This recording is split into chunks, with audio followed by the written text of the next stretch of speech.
quiet of the ancient world, beneath the ever-watchful eyes of the gods on Mount Olympus, there were 9 sisters whose very presence inspired the eternal flow of creativity.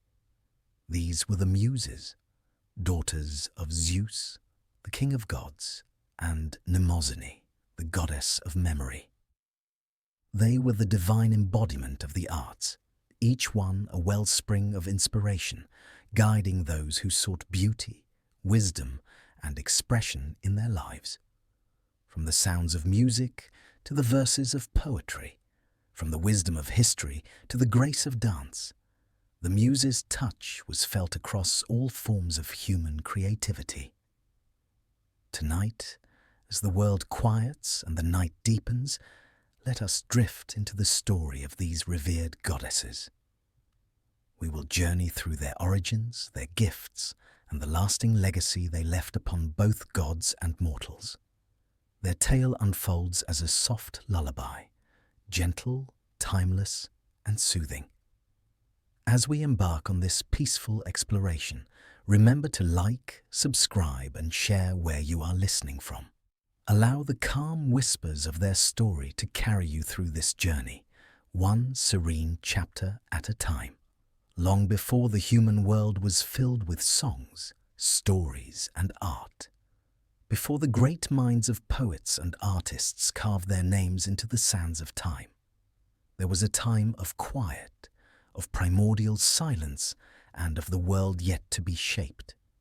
In the ancient expanse of the cosmos, the gods ruled over all that was and all that would be, their lives intertwined with the very fabric of the world. It was during this time that Zeus, the king of the gods, sat upon his throne on Mount Olympus, his thunderbolts ever at the ready, a ruler both feared and revered. Beside him stood Mnemosyne, the goddess of memory, a figure draped in the grace of wisdom and the sacred power of remembrance. Together they shared a divine union, their love profound and unspoken. For 9 nights they were bound in this union, each night a passage into the unfolding of something far greater than they could have ever imagined. From this union, in the quiet embrace of the heavens, were born the Muses. 9 daughters, each unique, each destined to shape the world in ways that no mortal or god could ever anticipate. These daughters were not born like mortals, for their birth was not a single moment of time, but rather a slow, eternal unfolding of divine grace. Each of the Muses would come to embody a different aspect of creation, from music to poetry, from dance to history. But all of them were bound by a single purpose: to inspire and guide. The first of the Muses to emerge was Calliope, whose voice would one day resound in the hearts of mortals and immortals alike, calling forth the tales of great heroes and epic journeys. Her songs would fill the air with the power of history, and her presence would mark the birth of epic poetry. Next came Clio, her voice soft yet resolute, bringing the weight of history to those who would come to write it. It was she who would breathe life into the past, giving the scribes of the ancient world the words to capture the deeds of old. Then, from the depths of silence, came Erato, the muse of love poetry, her heart ever tender, her gaze soft and knowing. She would guide lovers to express their emotions in beautiful verses, capturing the fleeting essence of love in words that would echo through time. Euterpe was the next to join the others, her breath a melody that filled the air with music. She was the muse of music, a gentle but powerful force that inspired all who picked up an instrument, whose songs could heal the soul and lift the spirits of both gods and mortals. Melpomene followed, her face shadowed with sorrow, yet radiant with the beauty of tragedy.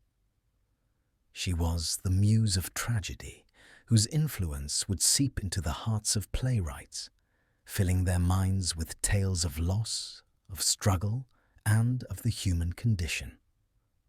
Her tragedies would touch the deepest parts of the soul, leaving audiences both mournful and inspired. Polyhymnia, serene and quiet, appeared next, her presence calming as the still waters of a lake at dawn. She was the muse of sacred hymns, her voice a prayer that connected the gods to the hearts of mortals. Through her, the worshippers would sing hymns that praised the divine and reached toward the heavens. Terpsichore, graceful and light, followed her sisters. The muse of dance, her very being was rhythm, her every movement a step in a divine dance that connected heaven and earth. It was through her that dance was born, the dance that carried the soul and spirit into the heavens. Thalia, with her bright, sparkling smile, entered next. She was the muse of comedy, a figure who brought joy, laughter, and levity to the world. Through her, humour and wit would be born, providing mortals with a respite from the sorrow of life, reminding them of the beauty of laughter and the importance of joy. Finally, Urania arrived, gazing upward at the stars. She was the muse of astronomy, the keeper of the heavens. Her mind saw beyond the mortal realm, understanding the movements of the stars, the paths of the planets, and the vast eternal universe that stretched beyond what mortals could see. It was through her that the secrets of the cosmos would be revealed. These 9 daughters, born from the union of Zeus and Mnemosyne, embodied the entire spectrum of human creativity. Their influence spread far and wide, touching every corner of the mortal world, inspiring those who sought to create. Yet, despite their incredible power, the Muses were never separated from their divine origin. They were connected to the eternal, the unseen forces that shaped the world, and their gifts were sacred, untainted by the limits of mortal existence. In the grand halls of Olympus, their presence was known by all. The gods themselves could not escape the Muses' influence. They were not merely beings of inspiration, they were the very source of it. Their powers reached into the hearts of even the most stoic gods, inspiring them to act, to create, to love, to weep, and to celebrate life. It was the Muses who showed even Zeus the beauty in creation, reminding him of the wonder and grandeur that lay within the simplest of acts. The Muses, though divine, did not live in isolation. They were not above the world of mortals, for they walked among them. Their influence could be seen in the songs sung by bards around campfires, in the words of poets who sought to immortalize their love and their grief in the dances of celebrations and in the rituals of the divine. Everywhere there was art, there was the touch of the Muses, guiding and shaping it. As the Muses grew, so too did their connection to the world of men. They inspired great works, like the epics of Homer, the tragedies of Sophocles, and the melodies of Orpheus.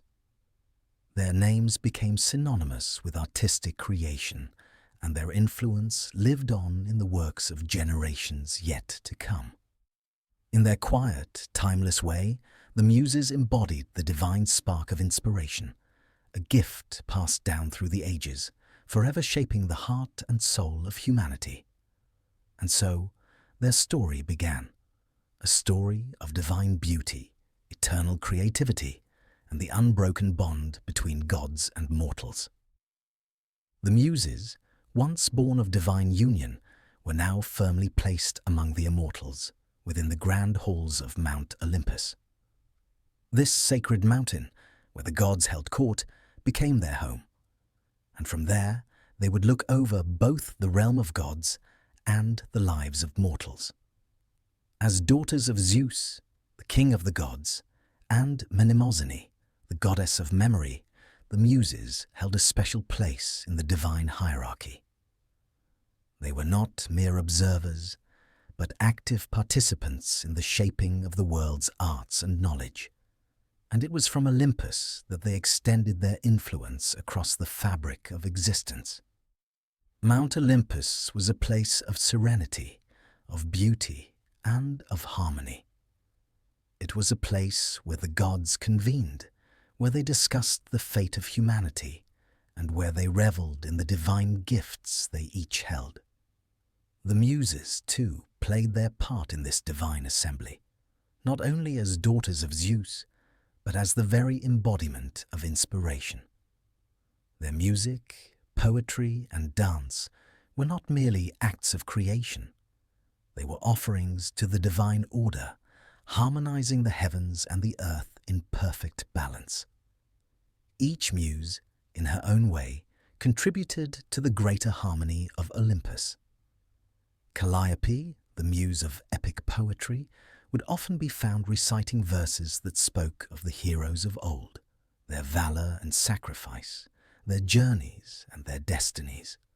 Her voice would rise like the winds on a summer day, carrying the weight of ages in each syllable.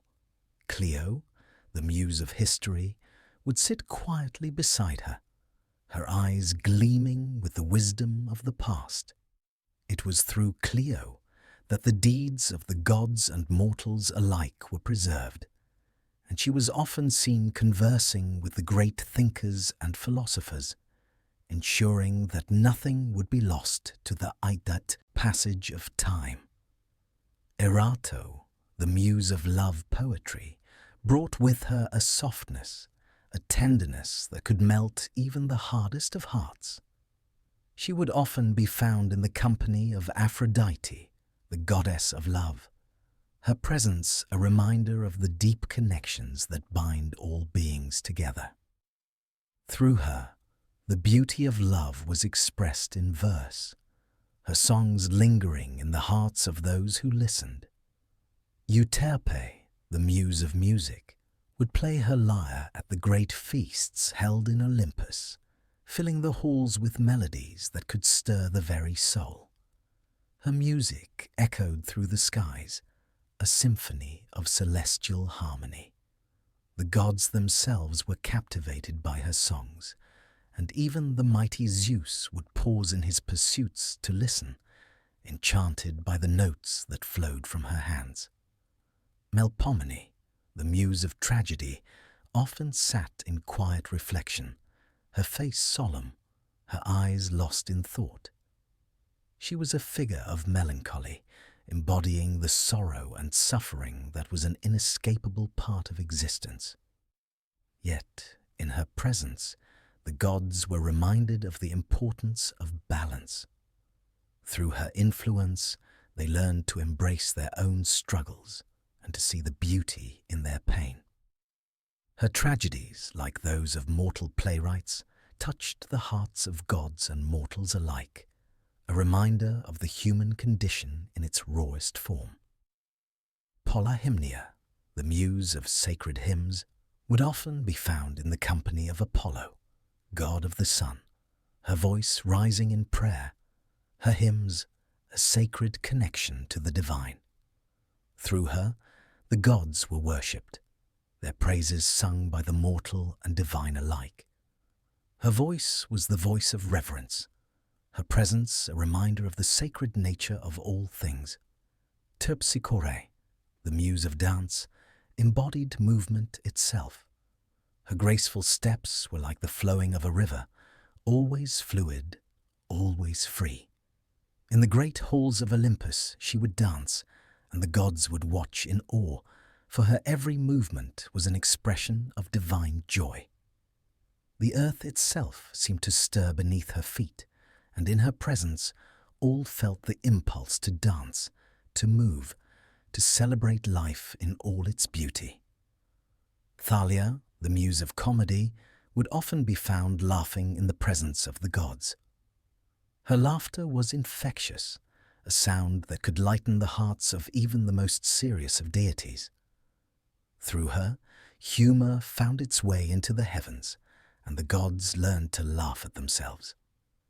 She was a reminder that joy was as divine as sorrow, and that laughter was a gift from the gods themselves.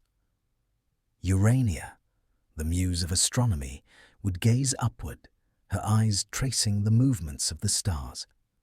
The vast expanse of the night sky held no secrets from her, and through her the gods came to understand the cosmos. She revealed the patterns of the stars and the movements of the planets, allowing the gods to see beyond the immediate and into the infinite. Her knowledge of the heavens was a reminder of the grandeur of the universe, a universe that extended far beyond the boundaries of Mount Olympus. Together, these 9 muses shaped the fabric of life on Mount Olympus. They were not merely daughters of Zeus and Mnemosyne. They were embodiments of the divine spark of creativity, the very force that moved the gods to action. In their presence, even the mighty gods were humbled, reminded of the power of inspiration and the eternal cycle of creation. Yet, the Muses were not only goddesses of Olympus. Their influence extended far beyond the mountaintop, reaching down into the world of mortals. It was from Olympus that the Muses sent their gifts to human beings, guiding artists, poets, dancers, and musicians in their pursuits.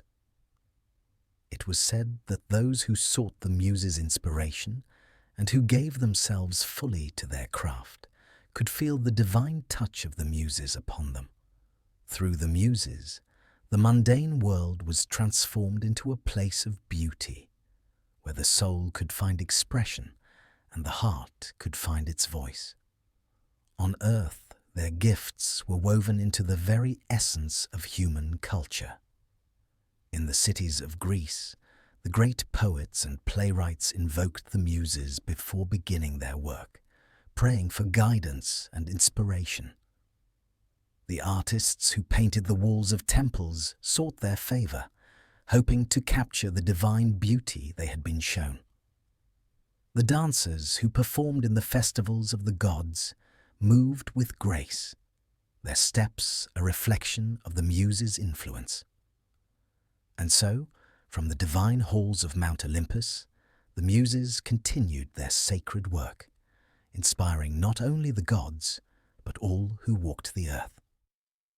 They were the thread that bound the heavens and the earth, the link between the immortal and the mortal. Their presence was felt in every creation, in every song, every painting, and every dance. It was said that wherever there was beauty, there too were the Muses, guiding and shaping the world, ever present, ever eternal. Among the 9 Muses, Calliope held a place of particular reverence. Her name, which means beautiful voiced, seemed to capture the essence of her very being. She was the eldest and the most esteemed of the Muses, embodying the power of epic poetry, the great stories that chronicled the deeds of heroes and gods. Her voice was not merely the sound of speech, but the cry of a powerful saga, echoing through the ages and inspiring those who dared to immortalize the greatest of human triumphs. Born of the union between Zeus and Mnemosyne, Calliope was granted the divine gift of eloquence. Her voice had the capacity to stir the hearts of even the most stoic gods. She was not merely a figure of inspiration, but a beacon for those who sought to capture the monumental stories of human experience in verse. Through her, the words of Homer and Hesiod would be passed down, immortalizing the heroes and gods of ancient times. It was said that her songs could transcend the mortal world, carrying those who listened to the farthest reaches of the cosmos. Calliope's presence on Mount Olympus was one of solemn dignity. She was a muse of substance, not frivolous or fleeting in her artistic expression, but deep, timeless, and full of meaning. Her influence was felt not only in the courts of the gods, but also in the mortal world, where poets and bards would turn to her for guidance. It was said that she walked the earth in search of those who could convey the grandeur of epic stories, her footsteps echoing in the hearts of those who would write or speak the tales of heroes, gods, and the battles that shaped the very foundation of the world. While Calliope could inspire a broad range of poetic creation, it was through the most monumental and heroic of poems that her influence truly came to the fore. She guided the creation of epics that transcended time, whose themes of heroism, destiny, love, and war would forever be remembered. She gave voice to those who had faced insurmountable odds, whose fates had been written in the stars long before their birth. Her most famous and enduring contribution was to the work of Homer, the poet whose name has become synonymous with epic poetry. The Iliad and the Odyssey, two of the greatest works of ancient literature, were said to have been inspired by Calliope. It is through these works that the figure of Achilles, the Trojan War, and the long journey of Odysseus would enter the hearts of readers for generations to come. Calliope breathed life into the words of Homer, guiding him in his creation of tales that would resonate with the human soul for centuries. Through her, the Greek heroes became larger-than-life figures, their struggles and triumphs eternalized in verse. The Iliad, with its fierce portrayal of war and its complex depictions of divine intervention, was Calliope's canvas. Through her, Homer was able to capture the raw emotion of the battlefield, where gods and mortals alike fought for glory and survival.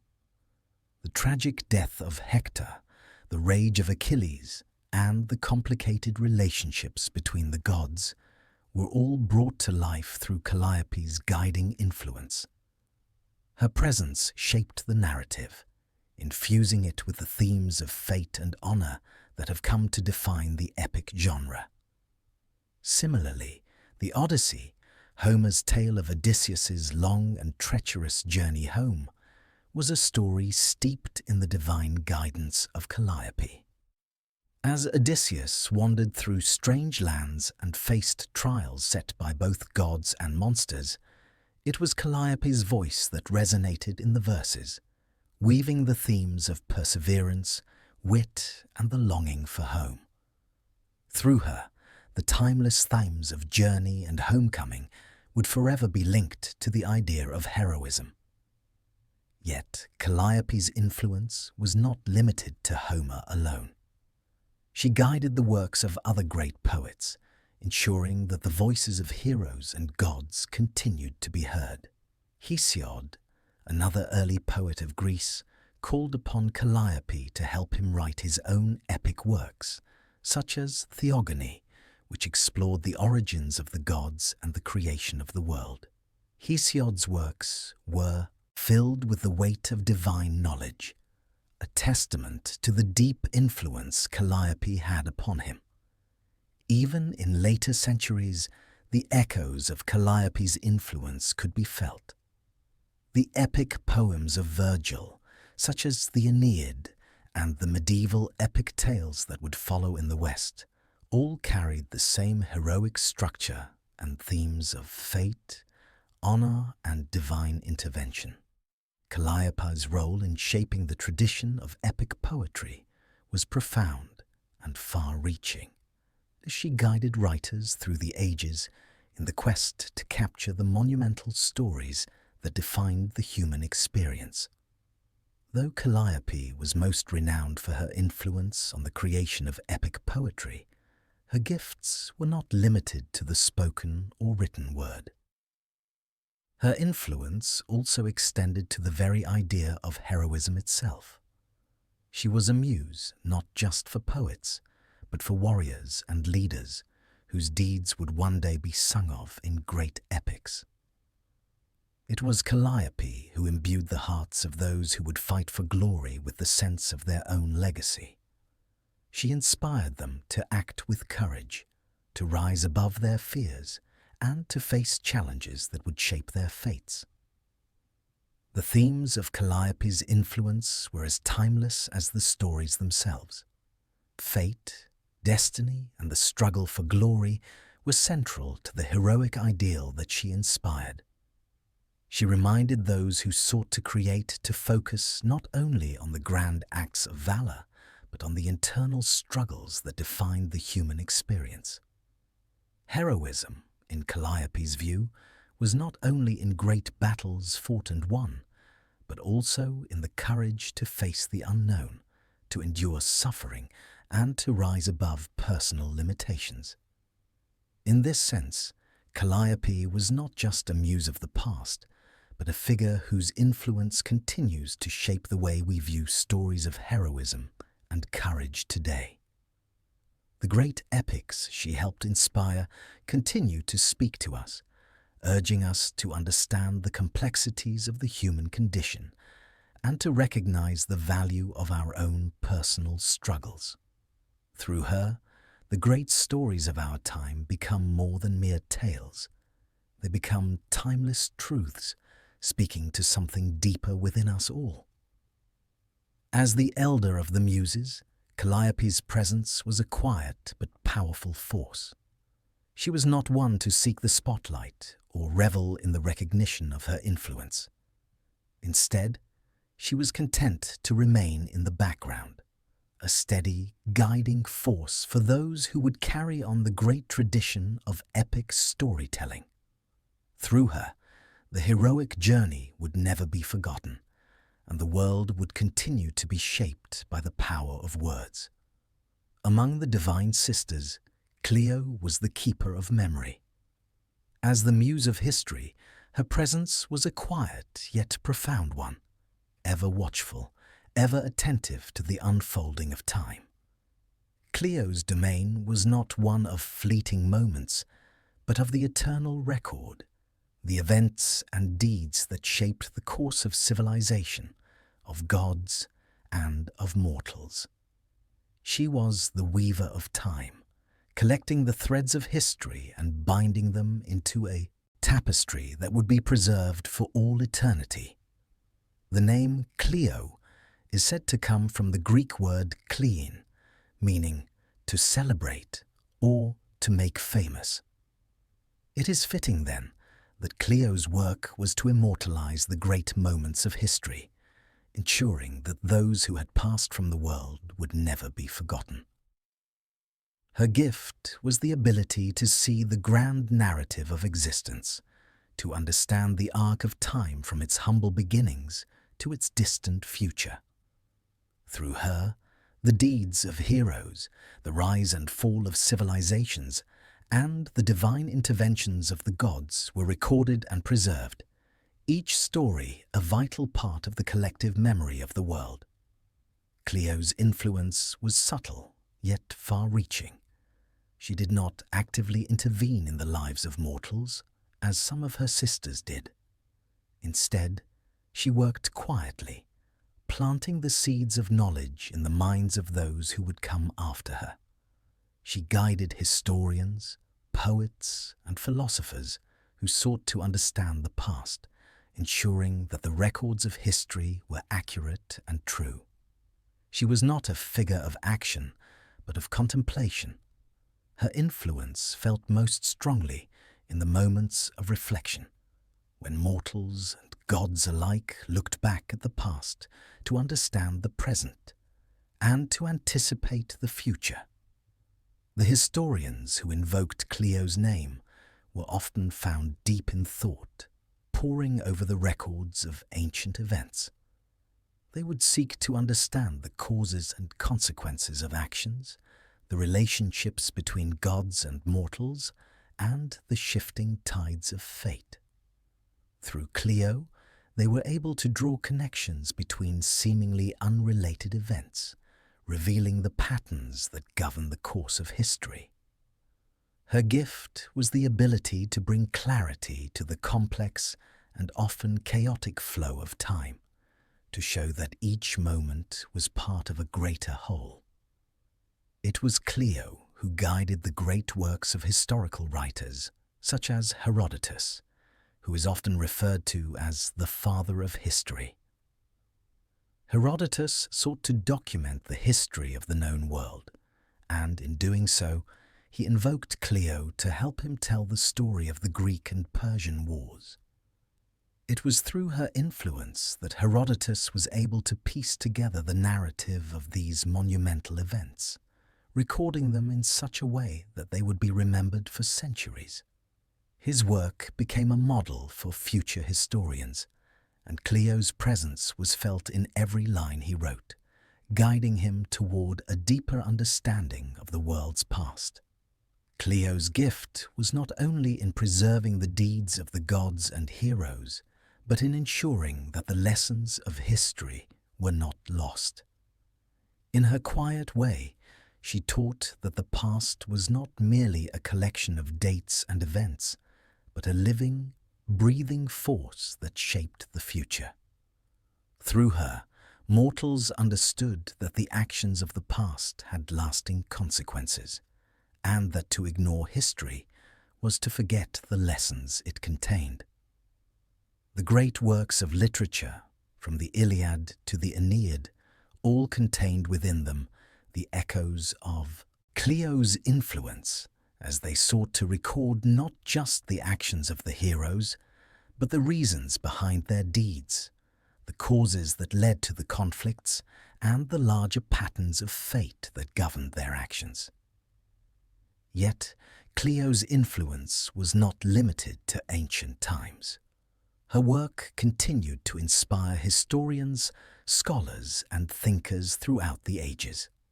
In the Renaissance, when the revival of classical learning took place, it was Clio who inspired scholars to look back at the texts of the ancient world and to seek the knowledge of the past.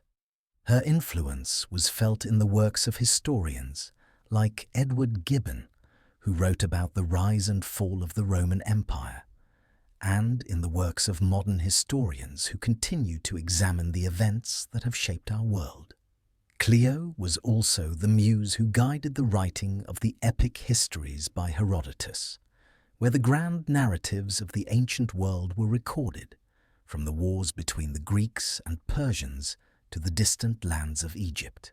Herodotus, under Clio's influence, sought to bring a deeper understanding of the world and its people, and in doing so, he paved the way for history to be studied as a discipline. In addition to her role in preserving the records of the past, Clio was also seen as a protector of knowledge. Her influence could be felt in the libraries of ancient Greece and Rome, where scrolls and manuscripts were kept safe from the ravages of time. It was said that Clio's presence in these places ensured that the knowledge contained within them would be preserved for future generations, offering a bridge between the ancient world and the present. Though Clio was a muse of history, she also understood the importance of storytelling. She knew that the tales of the past were not merely factual records, but lived experiences that resonated with the human heart.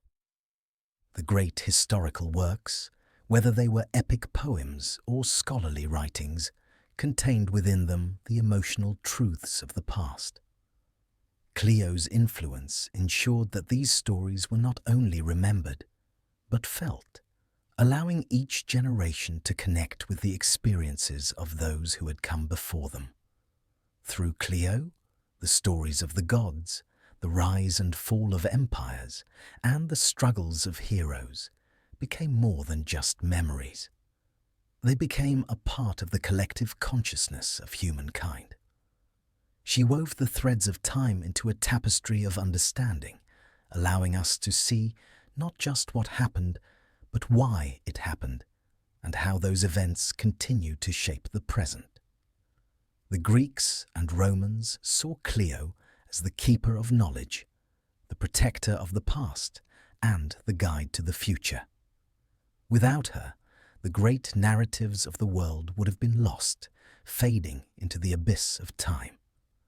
Her presence in the world of both gods and mortals ensured that history was not only remembered but understood, that the lessons of the past could be applied to the challenges of the present. In the quiet reflection of Clio's gaze, we are reminded of the value of history, of the importance of learning from the past, and of the timeless nature of the stories that shape our world. It is through her that we come to understand the nature of time, the way that every event is part of a larger story, and the role we each play in the unfolding of that story. Clio's presence is a reminder that, though the world may change, the past remains ever with us, guiding us, teaching us, and shaping the world of tomorrow. Among the Muses, Erato stood as the embodiment of love, affection, and the intimate bonds that weave through the heart of humanity. Her name, derived from the Greek word eros, meaning love or desire, reflected the essence of her divine nature. She was the muse of love poetry, the one who inspired poets to capture the delicate and often fleeting emotions of love, desire, and passion in words. Through her, love was transformed into verse, becoming a force that transcended time, carrying with it the power to stir the soul and ignite the imagination. Erato's influence extended beyond the mere act of writing poetry. She was the muse who guided the hearts of those in love, who whispered to lovers as they sought the words to express their deepest emotions. It was through her gentle touch that the great works of romantic poetry were born, as bards and poets invoked her name before committing their feelings to the page. She was a muse whose power was not in grand battles or heroic deeds, but in the softest of emotions, the beating heart, the gentle sigh, the soft touch of a lover's hand. Her presence was most often felt in the intimate moments of life, those quiet exchanges between lovers where words were often unnecessary, and yet poetry was still born. Erato's influence could be seen in the simplest of gestures: a love letter written under the light of a flickering candle, a whispered sonnet on a moonlit night, a song sung to the one whose heart you cherished above all others. Her art was not one of grandeur or public acclaim, but of deep, personal expression, the kind of poetry that stirred the soul and bound hearts together across space and time. Erato's domain was not limited to the physical world of mortals. She was also deeply connected to the divine. The gods themselves were not immune to her influence. It was Erato who inspired the great love stories of Greek mythology, tales that would be retold for generations. Her influence could be seen in the stories of gods and mortals, where love was often the force that drove the most pivotal of actions, whether it be the tragic love of Orpheus and Eurydice, or the complicated romance between Apollo and Daphne. These stories, immortalized in poetry and song, were not only divine, but were shaped by Erato's presence, reminding the gods and mortals alike of the power of love and its enduring force. In the halls of Olympus, Erato was a figure of beauty and grace. Her presence was soft, her voice like a gentle breeze carrying the sweet notes of a love song. The other muses respected her for her delicate nature, for while they each had their own domains of influence, it was Erato who brought warmth and tenderness to the often tumultuous world of the gods. While the other muses were concerned with more grandiose themes, epic stories, history, music, and dance, it was Erato who touched upon the heart of the human experience, revealing the complexity of the emotions that bind us together. Her guidance was not confined to the creation of poetry alone. It extended to the lives of those who sought to experience love in all its forms. Poets who felt the stirrings of love in their hearts would often call upon Erato, seeking her inspiration to craft verses that would express the joy, the sorrow, the longing, and the ecstasy that love can bring. In her presence, words flowed effortlessly, as if the heart itself had become a river of poetry. Her art was one of subtlety, of tender emotions that could not be captured by the sharper, bolder strokes of the other muses. It was in the soft whispers of love, in the longing glances between lovers, and in the unspoken understanding that Erato found her true power. The influence of Erato can be seen throughout the great works of love poetry in Greek literature, from the odes of Sappho to the romantic verses of Theocritus. Sappho, in particular, was said to have been under Erato's divine guidance, as she wrote passionately of love, beauty, and desire. Her poems, which celebrated the affection between women, continue to resonate with readers today, showcasing the timeless power of Erato's touch. Through Sappho's words, love was immortalized in a way that could not be constrained by time, geography, or gender. Erato's presence was also felt in the music of love. The gentle strumming of the lyre, the soft melody of a flute, and the harmonic sound of a chorus were all inspired by her. Music and poetry were intertwined in the world of love, for both were expressions of the heart, and Erato was the muse who guided their creation. Through her, music became an accompaniment to the poetry of the soul, a soundtrack to the moments of tenderness shared between lovers. While the works of Erato were often deeply personal, her influence extended far beyond the intimate world of lovers. Love poetry became a cultural force, inspiring entire generations to express their feelings in verse. It was through the art of love poetry that emotions were shared, that connections were made, and that memories were immortalized. Erato's influence was felt in every culture that celebrated love, from the romantic sonnets of the Renaissance to the heartfelt ballads of later periods. Her power was not confined to the ancient world, but lived on through the ages, shaping the way love was expressed and celebrated. Yet, despite her power and influence, Erato was a muse who understood the complexity of love. She knew that love was not always simple or easy.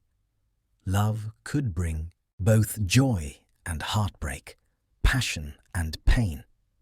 And it was through this complexity that Erato's poetry shone. Her verses spoke of the contrasts within love, of the tenderness that coexisted with longing, the bliss that was tempered by sorrow, and the warmth that could at times be overshadowed by distance. In this way, Erato's gift was not just in creating beauty, but in capturing the full range of human experience in love, both its light and its dark. Through Erato, love was immortalized, not as a fleeting feeling, but as a timeless force that transcended time and space. Her influence continues to be felt today, as poets, songwriters, and lovers alike continue to seek the words and music to express the ineffable nature of love. Through her, the heart finds its voice, and the most profound emotions are given form in the most beautiful of verses. Among the divine muses, Euterpe was perhaps the most enchanting. Known as the Muse of Music, she embodied the very soul of melody and rhythm, breathing life into the notes and chords that have the power to move the heart, to stir emotions, and to transcend time.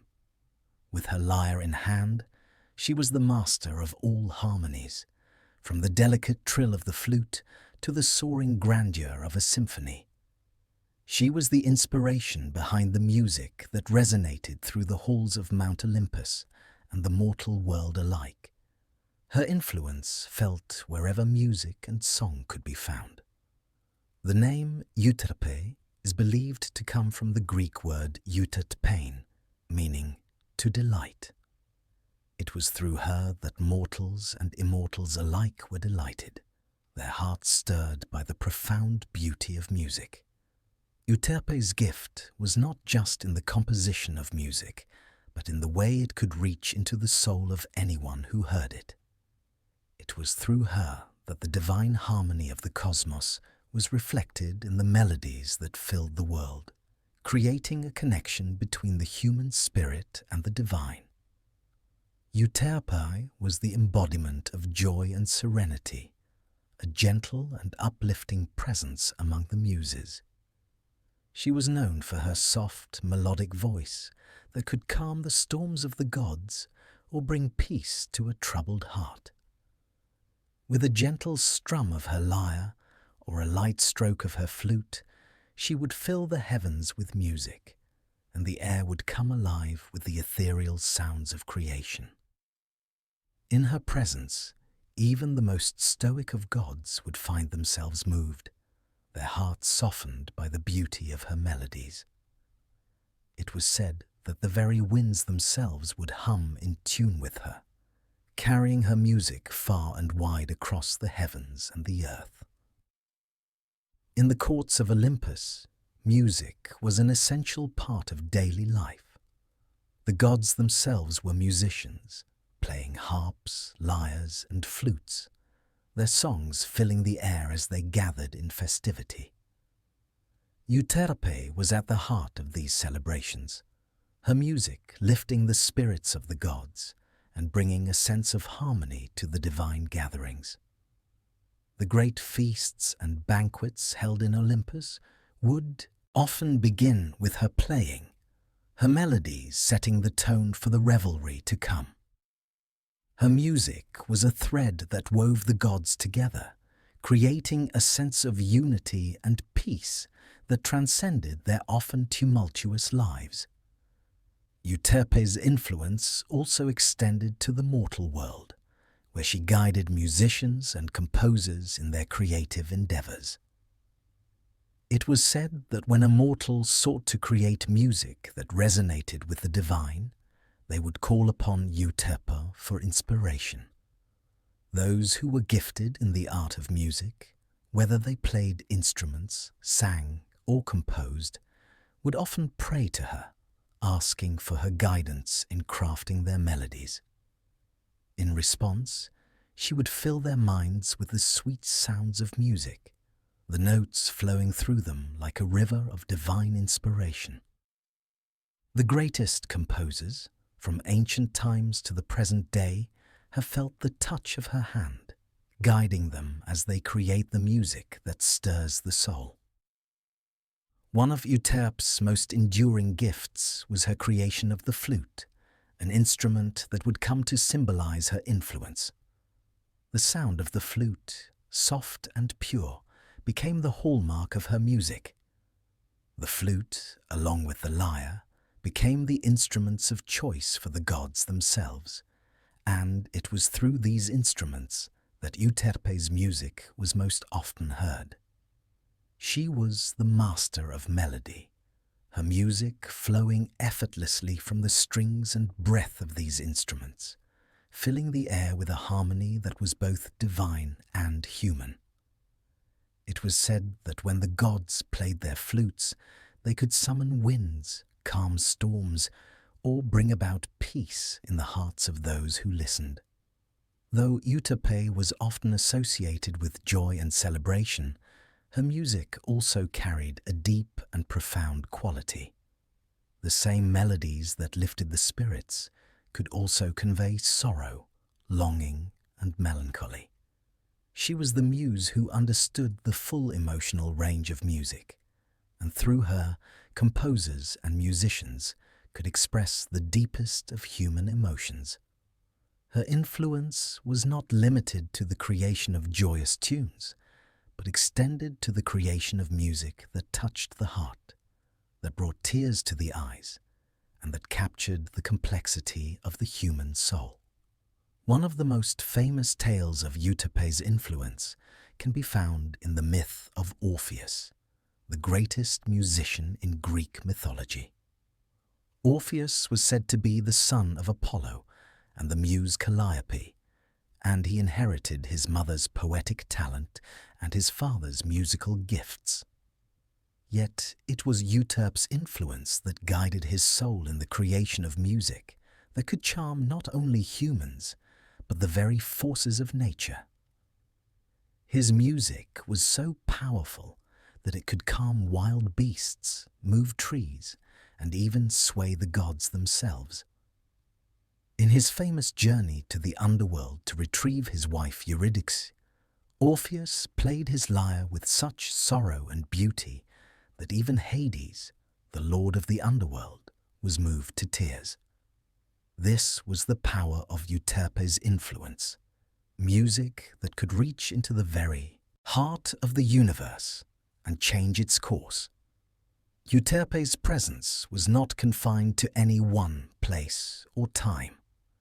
While the gods reveled in her music on Mount Olympus, her influence extended beyond the divine halls to the mortal world, where it was felt by every musician, poet, and composer who sought to create. She inspired not only the great classical composers, but also modern musicians, songwriters, and artists who continue to be guided by her hand today. Her legacy endures in the music that fills our lives, whether it is the gentle lullaby sung to a child, the symphonies that stir the soul, or the pop songs that play on the radio. For Euterpe, music was not merely a form of entertainment, but a means of connecting with the divine. Through music, she believed that the mortal world could touch the heavens, and the gods could reach down to earth. It was through music that humanity could express the deepest of emotions, find solace in sorrow, and experience the joy of life. In every note played and every melody sung, Euterpe's presence was felt, a reminder that the divine is always with us, resonating through the music that fills the air. Euterpe's influence reminded the gods and mortals alike that the greatest of creations were born from harmony, from the balance between the soul and the world. Through her, we come to understand that music is not just sound, but a language of the heart, a language that speaks to the core of who we are and connects us to the divine. Her gift was not simply in the composition of melodies, but in the ability to transcend time and space, creating a bridge between humanity and the gods through the power of music. Among the 9 muses, Melpomene's presence was marked by a profound solemnity. The muse of tragedy, her realm was that of sorrow, loss, and the darker depths of the human condition. Yet, it was through her that the true essence of dramatic art was born. For tragedy, while filled with pain, was also a medium through which humans could find catharsis. The very name Melpomene comes from the Greek word melpein, meaning to sing. But her songs were not the joyous refrains of celebration. They were the songs of woe, the elegies for the fallen, and the laments for lives lost. Her voice carried the weight of human suffering, but also the glimmer of redemption that comes when one faces adversity with courage. Melpomene's influence was not one of lightness or frivolity, but of the deep, often painful realities of existence. She did not shy away from the harsh truths of life, but rather she illuminated them, allowing others to witness them in their full intensity. Tragedy, in her domain, was more than just a performance. It was an exploration of the human heart, an examination of what it means to suffer and to endure. It was through Melpomene's guidance that some of the most powerful works of Greek theatre were born, where the gods and mortals alike faced their destinies with dignity, even in the face of ruin. Her presence in the world of the gods was marked by quiet introspection. Unlike her more exuberant sisters, whose domains celebrated joy, beauty, and harmony, Melpomene was often seen in solitude, contemplating the fate of those who could not escape the weight of their own actions. Her nature was serious, her expression often one of sadness or contemplation, for she saw that tragedy was an inseparable part of the human journey. Yet, in her wisdom, Melpomene knew that it was through tragedy that profound growth occurred, and that the darkest of times could bring forth the greatest revelations. Melpomene's influence was most acutely felt in the world of theatre, particularly in the development of the Greek tragedy. In ancient Greece, theatre was a vital cultural practice, a public spectacle where the gods, mortals, and heroes of myth were brought to life on the stage. Tragedy, as a genre, explored the frailty of the human spirit, the consequences of hubris, and the inevitable fate that awaited even the most noble of souls. These themes resonated deeply with the Greeks, for they understood that tragedy was not merely a form of entertainment, but a way to engage with the most fundamental aspects of human existence. The great playwrights of ancient Greece, such as Aeschylus, Sophocles, and Euripides, were said to have been inspired by Melpomene's divine guidance. It was through her that they were able to weave their tales of heroes and gods who, despite their great power and nobility, could not escape the forces of fate. These plays were not merely stories of suffering, but of human resilience, of the strength found in the most dire of circumstances, and of the wisdom that often arises only through hardship. Through Melpomene, these playwrights were able to craft works that not only entertained, but also educated, offering moral lessons about the consequences of one's actions, the nature of justice, and the inevitable approach of death. Perhaps the most famous of these tragedies is the tale of Oedipus, written by Sophocles, which tells the story of a king who, despite his best efforts to avoid it, fulfills the very prophecy he sought to escape. Oedipus's story is one of the most poignant examples of the tragic genre, one where fate is inescapable and where the hero's downfall is both tragic and inevitable. It is through Melpomene's influence that the themes of fate, self-discovery, and suffering were so powerfully expressed, and that Oedipus became an enduring symbol of the tragic hero. Similarly, in Euripides' Medea, the story of the vengeful sorceress who kills her own children to exact revenge on her unfaithful husband, reveals the intense, often destructive emotions that underlie human relationships. In this tragedy, Melpomene's influence is clear, for the play delves deeply into the consequences of betrayal, the nature of vengeance, and the overwhelming power of rage. Medea's character is a symbol of the destructive potential of human emotion when it is unchecked, and through Melpomene's guidance, Euripides was able to craft a story that was as heart-wrenching as it was thought-provoking. The themes that Melpomene inspired were not only those of familial strife or personal betrayal, but also the larger forces of justice and morality. The Greek tragedies often explored the conflict between human will and divine will, with gods intervening in mortal affairs and shaping the fates of the protagonists. In this sense, Melpomene's role was to guide the playwrights in examining the consequences of the gods' decisions and the moral dilemmas that arose from them. She guided them to explore the relationships between the gods and humans and the complex ways in which these relationships were often fraught with tension, misunderstanding, and tragedy. However, Melpomene's influence was not limited to the ancient world. Her legacy continues to be felt in the dramatic arts to this day. The conventions of tragedy that she helped to shape, the exploration of human suffering, the tragic hero, the inevitability of fate, remain central to much of Western literature and theatre. From Shakespeare's Hamlet to modern films and plays, the archetype of the tragic hero continues to be a powerful and enduring figure. These modern works, though far removed from the ancient Greek stage, still bear the marks of Melpomene's influence as they continue to examine the depths of the human condition, the forces of fate, and the consequences of one's actions. In the broader context of human culture, Melpomene's influence extends beyond the stage.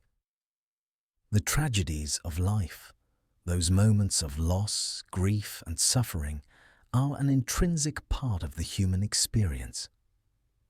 It is through these moments that we come to understand ourselves, that we are forced to confront our weaknesses and our flaws, and that we are given the opportunity to grow. Melpomene's presence reminds us that, though tragedy is painful, it is also a path to wisdom, self-awareness, and, ultimately, transformation.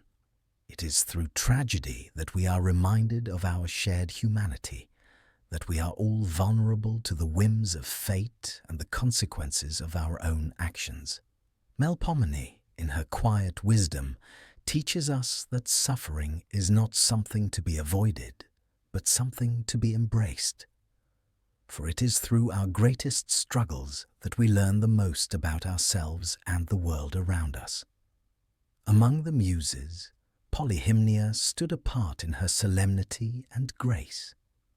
Known as the Muse of sacred hymns, she represented the divine connection between mortals and the gods. Her influence was both profound and gentle, guiding those who sought to express their reverence through sacred song and prayer. Whereas her sisters represented the broad spectrum of human creativity, from epic poetry to dance, Polyhymnia's domain was focused on the divine and the sacred, her melodies elevating the soul and reaching into the very heavens. Polyhymnia's name derives from the Greek word poly, meaning many, and hymnos, meaning song or hymn. It is said that she was the inspiration behind the hymns sung in the temples, the songs that celebrated the gods, and the praises that were offered in worship. Her voice was not loud, nor was it filled with the exuberant melodies of her fellow muses. Instead, it was calm, soft, and reverent, carrying with it the weight of devotion and the serenity of spiritual connection. In the ancient world, the gods were central to the lives of mortals, and their worship was expressed through sacred rituals, prayers, and hymns. Polyhymnia, as the muse of sacred hymns, was the guiding force behind these devotions. She gave voice to the prayers of the faithful, ensuring that their songs of praise and worship reached the heavens. Her influence was felt most profoundly in moments of reflection and reverence, when the human soul sought to reach for something greater than itself. On Mount Olympus, Polyhymnia was seen as a figure of quiet contemplation. She was the muse who embodied the reverence and awe that the gods inspired in mortals. While the other muses reveled in the creativity of mortal life, Polyhymnia remained distant, focused on the divine and on the quiet, sacred moments of life. Her presence was not one of exuberance or celebration, but of deep inner peace, as though she were always in tune with the divine rhythms of the universe. Her music was not made to entertain, but to elevate, to carry the hearts and minds of mortals to the gods and the gods' blessings back down to the earth. Polyhymnia was especially revered by the priests and priestesses who performed the sacred rites in honor of the gods. These religious figures would call upon her, invoking her name before they offered their hymns of praise. Through polyhymnia, their voices became instruments of divine connection. The sacred hymns they sang were infused with the Muses' power, and it was said that these prayers could soothe the gods and earn their favor. Polyhymnia's influence allowed these mortals to transcend their earthly concerns and to connect with the divine forces that governed the world. In ancient Greece, hymns were a central part of religious worship. These songs, often composed to honor the gods or to seek their favor, were performed during festivals, sacrifices, and other sacred rituals. The most famous of these hymns were the Homeric hymns, a collection of poems dedicated to various gods and goddesses. It was through polyhymnia that these hymns came to life, as the poets and bards who composed them sought her inspiration to ensure that their words were not just an expression of devotion, but a true reflection of the divine. The Homeric hymns were considered a form of divine art, capturing the essence of each god and offering a window into the divine world.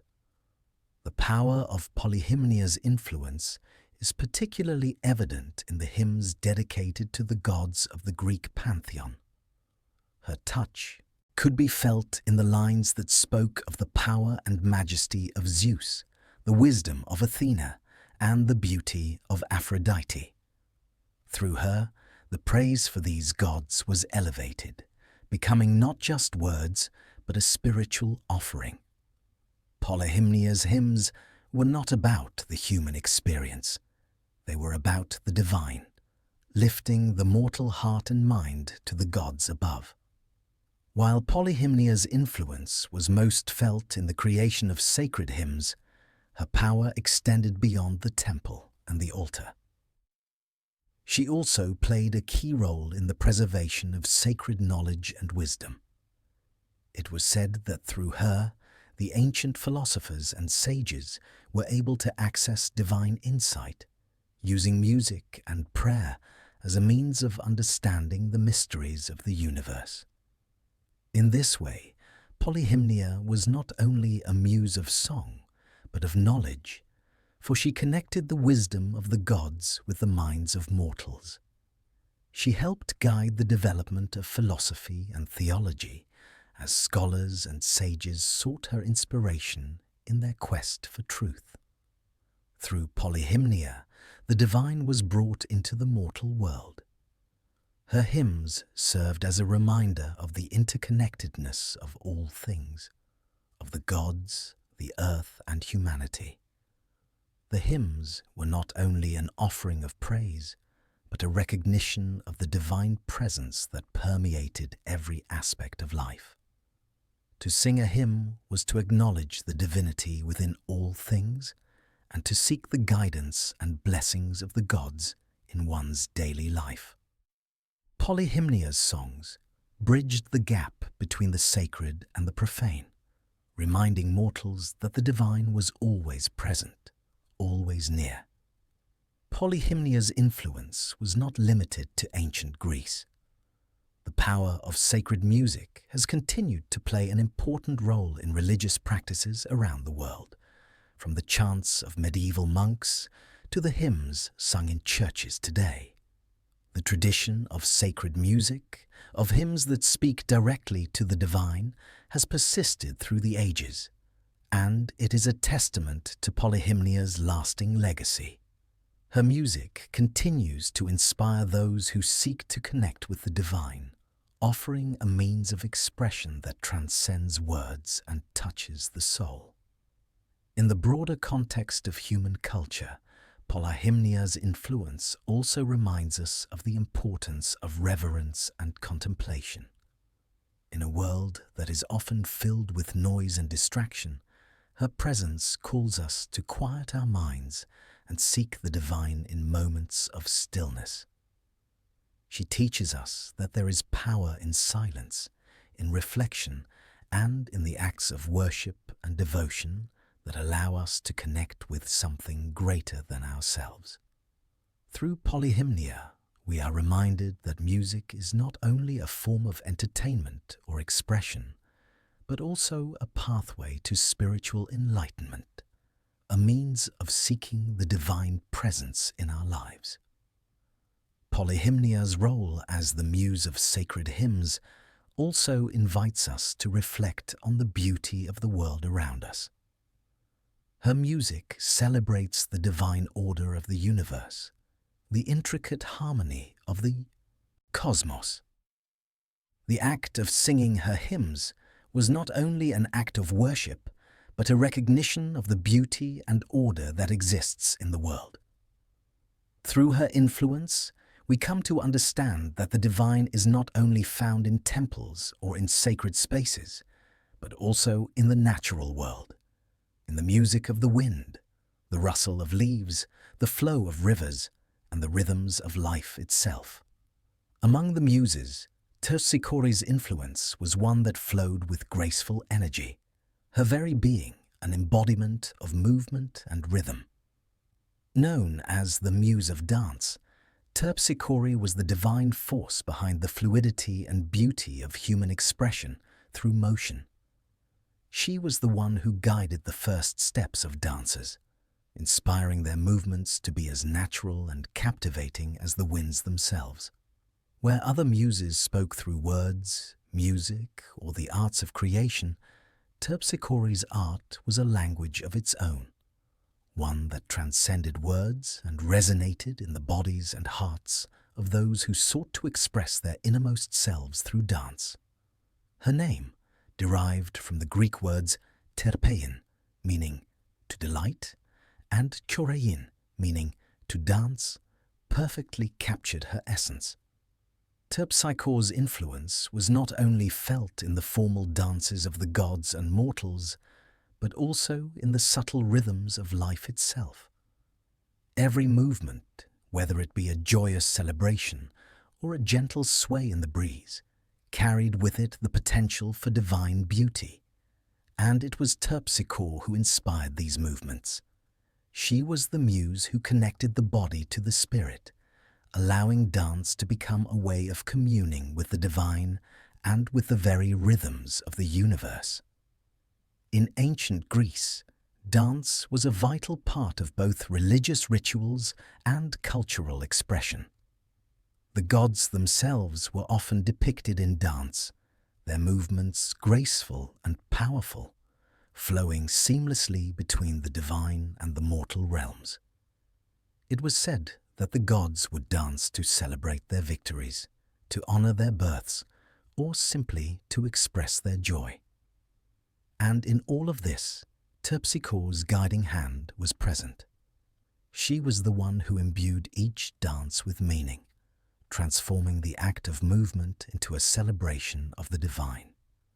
Her influence extended to the great celebrations on Mount Olympus, where the gods would gather to dance and revel. These dances were more than just performances. They were acts of communion with the divine, ways in which the gods could express their unity and their harmony with one another. Through Terpsichore, the gods learned that dance was not only an expression of joy, but a form of prayer, a physical manifestation of reverence that transcended the limitations of speech. Whether it was Apollo, the god of music, playing his lyre in rhythm with the movements of the dancers, or the other gods joining in to celebrate their victories or alliances, dance on Olympus was always inextricably tied to Terpsichore's influence.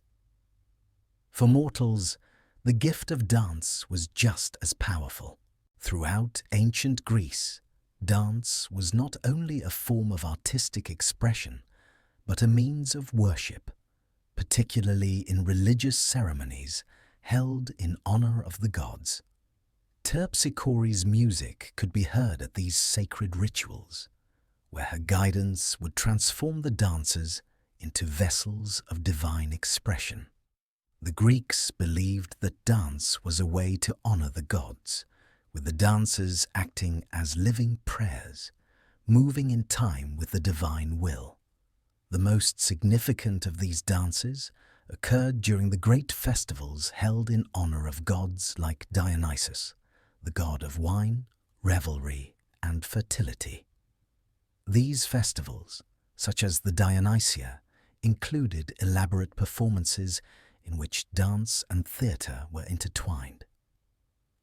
In these ceremonies, Terpsichore's influence was felt most strongly, as the dancers moved in harmony with the music and the divine forces they sought to honor.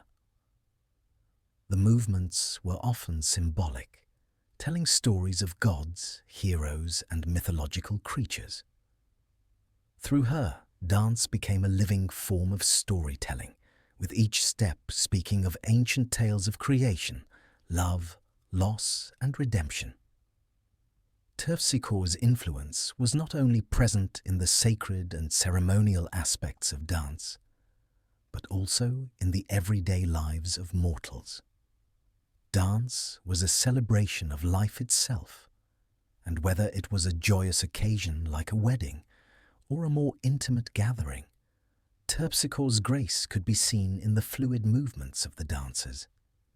In this way, she was a muse that connected both the divine and the mortal, allowing the everyday experiences of life to become expressions of the divine harmony that underpins the world. Even in the most casual gatherings, where music played and the feet moved in time to the rhythm, Terpsichore's essence was present, guiding the movement and infusing it with beauty. The influence of Terpsichore was felt beyond just the formal dance of the Greeks. Her legacy continued to shape the development of dance throughout history, as it evolved into a range of styles and forms across cultures. Classical ballet, for example, draws its roots from the rhythmic, expressive movements that Terpsichore inspired. The fluidity of the body, the careful control of each gesture, and the elegance of the movement all hark back to the ancient dances that Terpsichore helped to shape. The same grace and power that defined the movements of the gods on Mount Olympus continue to be expressed through the dancers of today, as they channel the spirit of the muse into every performance. The link between dance and the divine remained ever strong, as Terpsichore's influence could be felt in the way that dance moved through the centuries. Whether in the ballet of the European courts or in the traditional dances of cultures around the world, the fundamental idea remained the same. Dance was a physical connection to the divine. It was the very embodiment of harmony and balance, qualities that were central to Terpsichore's essence. Through Terpsichore, we also learn that dance is not merely about outward beauty, but about inner strength and emotional expression. Dance, in its purest form, is a language of the soul. It allows the dancer to communicate without words, to express feelings and ideas that might otherwise remain unspoken. Whether it is joy, sorrow, longing, or celebration, dance gives voice to these emotions, allowing them to be expressed in a way that is universal and understood by all who witness it. In this way, Terpsichore's influence transcends time and space, as the language of dance continues to resonate across cultures, languages, and eras. In the grand tradition of the Muses, Terpsichore remains a figure whose influence has shaped human creativity in profound and lasting ways. Her gift is not just in the steps and movements of dance, but in the way that dance allows the human spirit to soar, to express, and to connect. Dance, in its essence, is an expression of life itself, and through Terpsichore, it becomes a celebration of the divine forces that move within us all. In the great tapestry of the Muses, Thalia stood as a radiant figure of joy and laughter.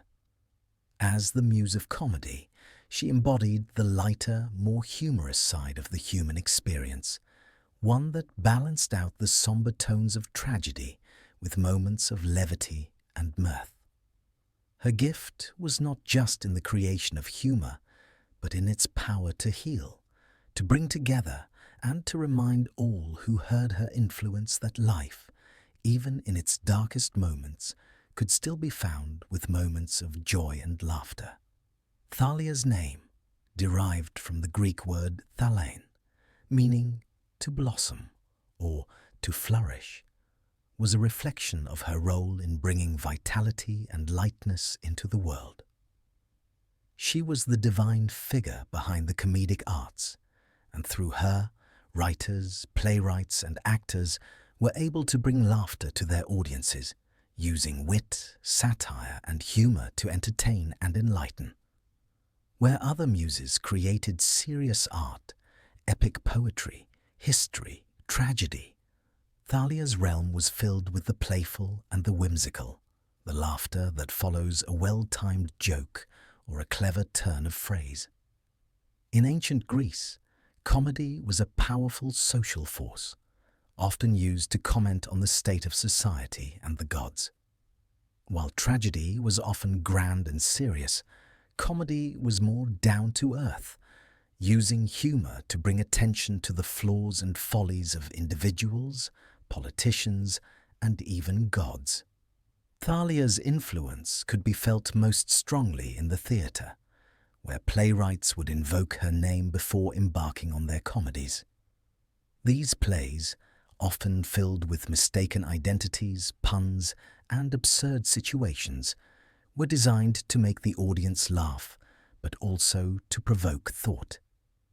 Through her, comedy became not just a form of entertainment, but a way to challenge the status quo, to examine human behavior, and to show that even in the face of adversity, laughter could offer a path to understanding and reconciliation.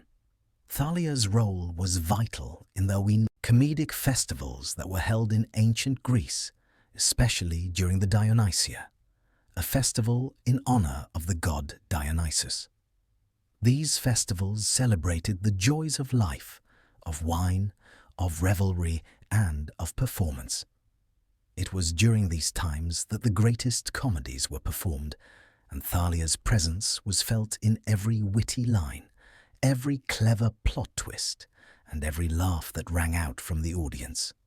The playwright Aristophanes, for instance, is said to have been deeply inspired by Thalia's influence.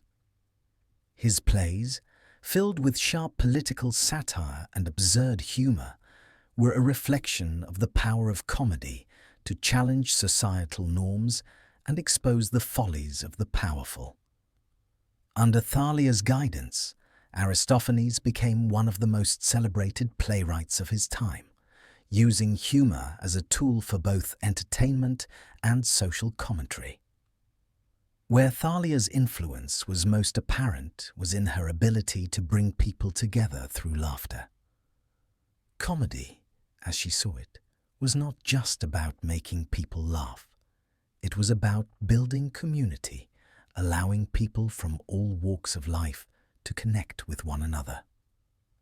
A successful comedy would not only entertain, but would also create a shared experience, one in which the audience could laugh together and find common ground in the humor that bound them.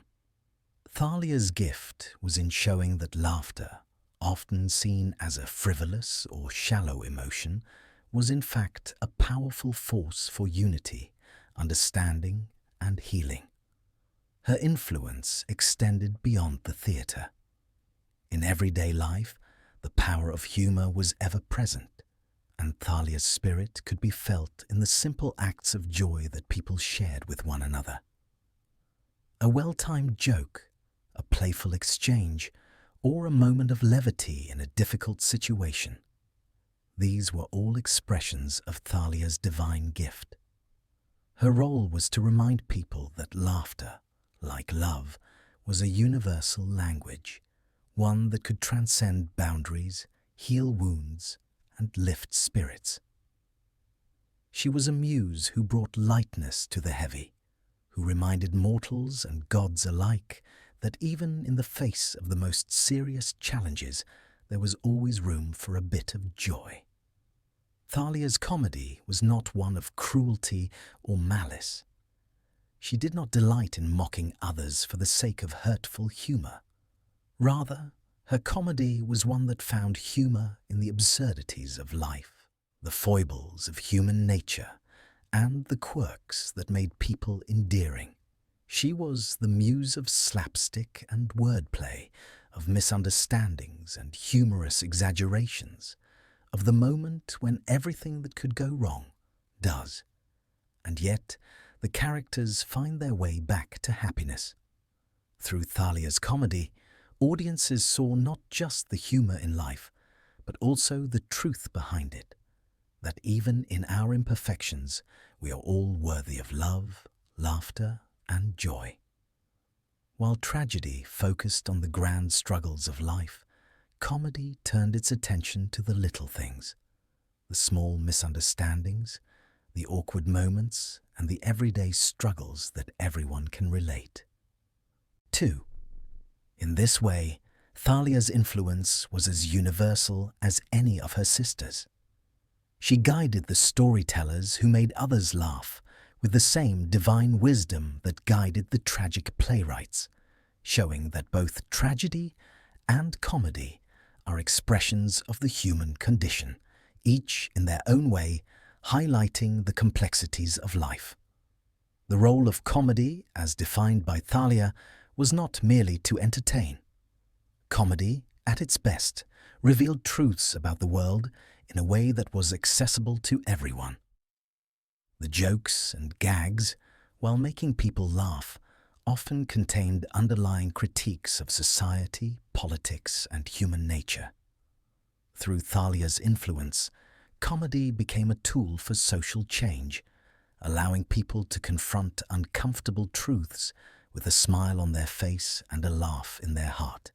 This was particularly evident in the works of Aristophanes, whose plays not only entertained, but often included pointed commentary on the politics and social issues of his time, using humor to engage and enlighten his audience. Even today, Thalia's influence is felt across cultures and throughout history.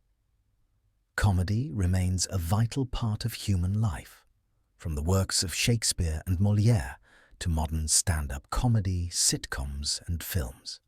The power of humor to bring people together, to create understanding, and to heal divisions is as important now as it ever was. Thalia's legacy endures in every comedian who takes the stage, every writer who crafts a punchline, and every audience that laughs together. In her divine wisdom, Thalia knew that life could not be all sorrow or joy, all tragedy or happiness. The human experience was a balance of light and dark, of struggles and celebrations.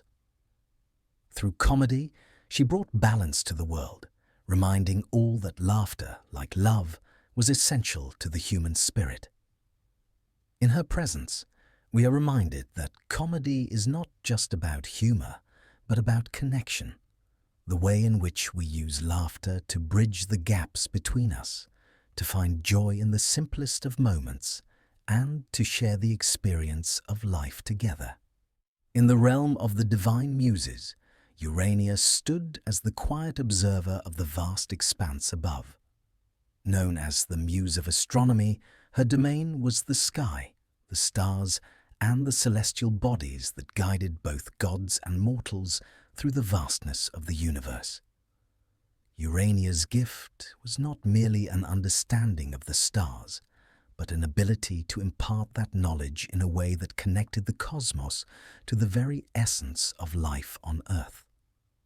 Through her influence, the movement of the planets, the constellations, and the heavens themselves became more than just distant objects in the sky. They became a source of inspiration, understanding, and a reminder of the divine order that underpinned existence. Urania's name is derived from the Greek word auranos, meaning heaven or sky, which encapsulated her connection to the stars and the celestial realms. She was the guide for all those who looked upward, seeking to understand the mysteries of the heavens. As the muse of astronomy, she inspired the great philosophers and mathematicians who sought to chart the movements of the stars and planets, allowing them to uncover the patterns that governed the universe.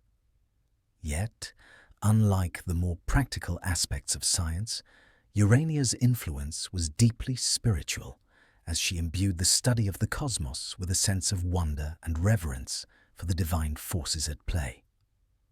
On Mount Olympus, Urania's presence was a quiet one, her gaze always fixed on the stars above. She was not as physically active as some of her more lively sisters, nor did she revel in the festivities that took place among the gods. Instead, she was content to observe, to contemplate, and to share her wisdom with those who sought to understand the universe. It was said that her gaze could pierce the very fabric of the heavens, tracing the paths of the stars and understanding the intricate dance of the planets. Through her, the gods and mortals alike were reminded of the vastness of the cosmos and their place within it. Urania's influence was particularly evident in the world of ancient Greek philosophy and science. The Greeks were among the first to systematically study the stars and planets, and many of their great thinkers, such as Pythagoras, Plato, and Aristotle, were inspired by Urania's divine guidance. Through their observations and calculations, they were able to create the foundations of what we now understand as astronomy, seeking to map the stars, understand the movements of the planets, and predict the celestial events that shaped their lives. These early astronomers were not simply looking for answers to practical questions, but were also deeply inspired by the beauty and order they saw in the cosmos.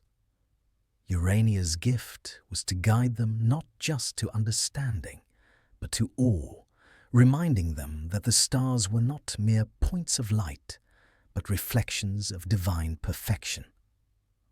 While Urania's influence on philosophy and science was profound, her role also transcended the realm of the intellectual. She was a muse of inspiration, and through her, the stars were seen as symbols of hope, guidance, and destiny. The constellations were not just random patterns in the sky, but represented stories of gods and heroes, each one a part of the greater mythological narrative that connected the mortal world to the divine. Through Urania, the stars were imbued with meaning, each constellation telling a story, each movement of the planets carrying with it the weight of prophecy and fate. The idea of the heavens influencing the lives of mortals was not unique to the Greeks, but Urania's guidance was instrumental in shaping the way the ancient world viewed the cosmos. The study of astronomy was seen not just as a scientific endeavor, but as a spiritual pursuit, one that connected the individual to the greater forces of the universe. The Greeks believed that the stars and planets had a direct impact on human affairs, with each celestial body exerting its own influence on the course of events. It was through Urania's influence that the concept of astrology, the belief that the positions of the stars could predict and explain earthly events, took root. As the muse of astronomy, Urania also inspired the creation of the first astronomical tools, such as the astrolabe, an instrument used to measure the positions of the stars and planets. These early tools allowed astronomers to study the heavens in greater detail, and through their observations, they were able to make groundbreaking discoveries about the nature of the universe. Urania's influence, however, was not limited to the scientific aspects of astronomy. She also inspired the artistic representations of the cosmos, from the early star charts to the beautiful depictions of constellations in Greek pottery and sculpture. Through her, the beauty of the night sky was captured in art, a reflection of the awe and reverence that the ancient world felt toward the heavens. Beyond the intellectual and artistic realms, Urania's influence also extended to the realm of navigation. In the ancient world, the stars were used by sailors to guide their ships across vast oceans. The constellations, particularly the North Star, provided a fixed point by which travelers could determine their direction and navigate the unknown. Through Urania, the stars became not just symbols of divine knowledge, but practical tools for survival and exploration. The ability to navigate by the stars allowed humans to venture farther than ever before, expanding their horizons and connecting distant lands. The stars, once distant and mysterious, became guides, leading humanity toward new discoveries and adventures. Urania's influence can also be seen in the way that later cultures and civilizations looked to the stars for guidance. From the Egyptians to the Romans, from the Maya to the Chinese, the study of the heavens was seen as a means of understanding the divine and the natural world. Even today, the study of astronomy continues to inspire wonder and exploration, as scientists seek to uncover the secrets of the universe and humanity's place within it. The Hubble Space Telescope, the Mars rovers, and the quest for understanding dark matter and black holes are all modern-day manifestations of Urania's legacy, as humanity continues to reach for the stars, seeking answers to the great mysteries of the cosmos. Through Urania, we learn that the stars are not simply objects to be studied, but symbols of the divine order that governs the universe. Her influence reminds us that the cosmos is not a chaotic expanse, but a beautifully ordered system, one that reflects the perfection and balance of the divine. The stars, the planets, and the galaxies are all interconnected, each one moving in harmony with the others, a reflection of the unity that underlies all of existence. Through her, we are reminded that the study of the stars is not just a scientific pursuit, but a spiritual one that brings us closer to the divine and allows us to understand the deeper mysteries of life. The Muses, as divine daughters of Zeus and Mnemosyne, were not only the guiding spirits of Olympus, but they also bore a deep, enduring connection to the mortal realm. While the gods and goddesses of Olympus ruled the heavens, the Muses presided over the arts of creation and human expression, shaping the hearts and minds of those who would give voice to the beauty, wisdom, and emotions of the world. The influence of the Muses stretched far beyond the halls of Mount Olympus, seeping into the very lives of mortals, where their gifts inspired song, dance, poetry, and every form of creative expression that echoed the divine. While each muse held sway over a particular aspect of human creativity, be it music, poetry, history, or dance, their combined influence was what made the arts of mortals so powerful. The Muses were, in essence, the embodiment of inspiration itself. Their purpose was to inspire the minds and hearts of poets, artists, musicians, and dancers, guiding them to create works that would reflect the beauty and depth of the divine. But it was not merely a matter of divine whim that the Muses gave their gifts to mortals. It was their way of ensuring that humanity remained connected to the divine, that the human spirit could reach for the stars through the medium of art. Throughout history, the Muses have been called upon by countless artists, poets, and creators who sought to capture the essence of the divine in their work. For the ancient Greeks, the Muses were not abstract figures, but tangible sources of creative energy that could be invoked through prayer, song, and dedication to their craft. The poet, in particular, was deeply reliant upon the Muses' favor. It was said that when a poet wrote with the guidance of the Muses, they were not only composing verses, but engaging in an act of divine collaboration. The poets of ancient Greece, such as Homer and Hesiod, understood the Muses to be the intermediaries between the mortal and divine worlds. When they sought inspiration, they would call upon the Muses for help. Homer, in particular, was known for invoking the Muses at the beginning of his epic works, asking them to sing through him as he recounted the great deeds of heroes and gods. His famous opening lines in the Iliad and Odyssey, "Sing, O goddess, the anger of Achilles son of Peleus," were not simply an invocation of the gods, but a direct appeal to the Muses, who would guide him in telling the stories that would transcend time. The Muses were also associated with the creation of the first great works of epic poetry, such as the Iliad and the Odyssey, both of which chronicled the lives of heroes and gods, entwining mortal struggle with divine intervention.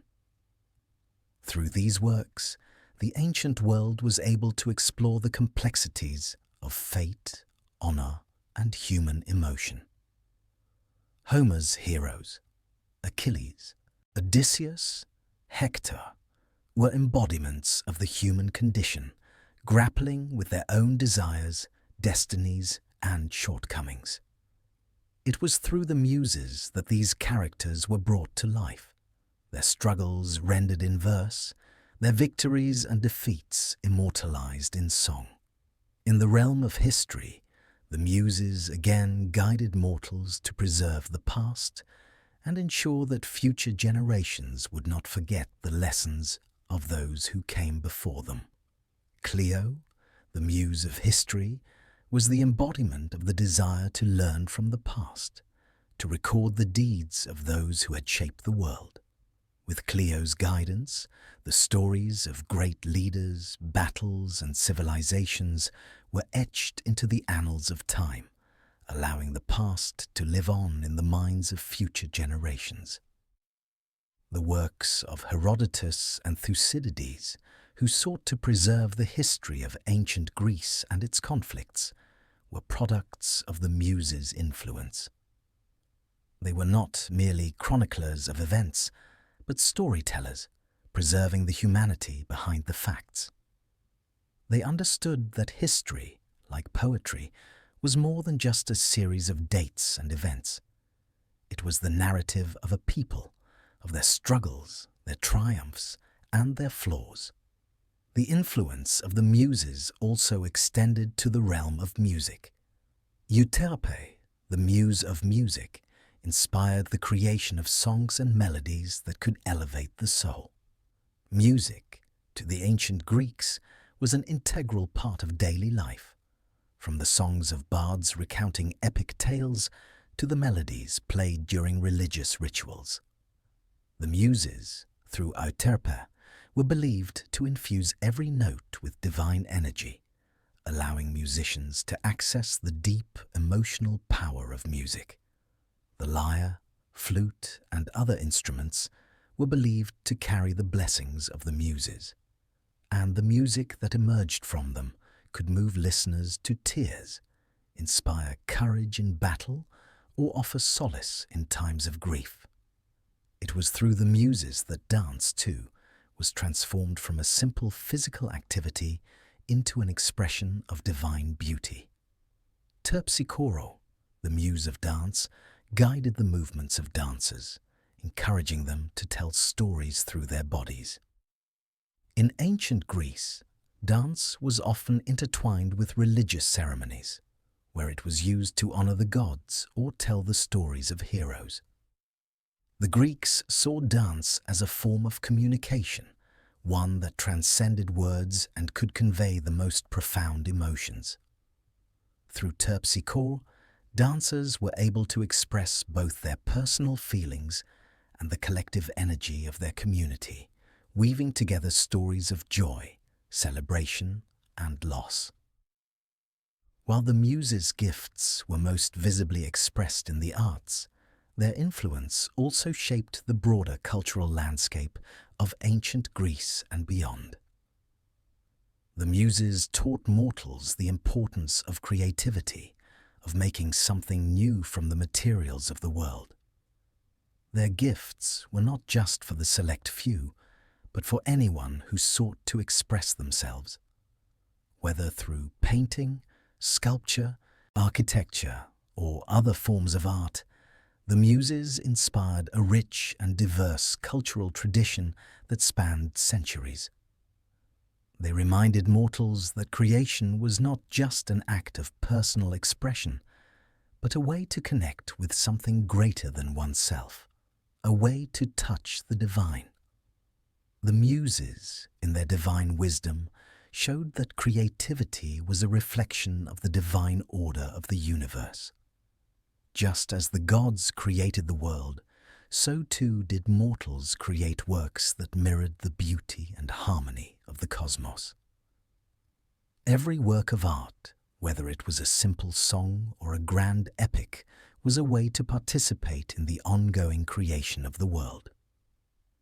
Through their guidance, the Muses taught that the act of creation was not just about producing something new, but about understanding the deeper truths of existence and bringing them into being through art.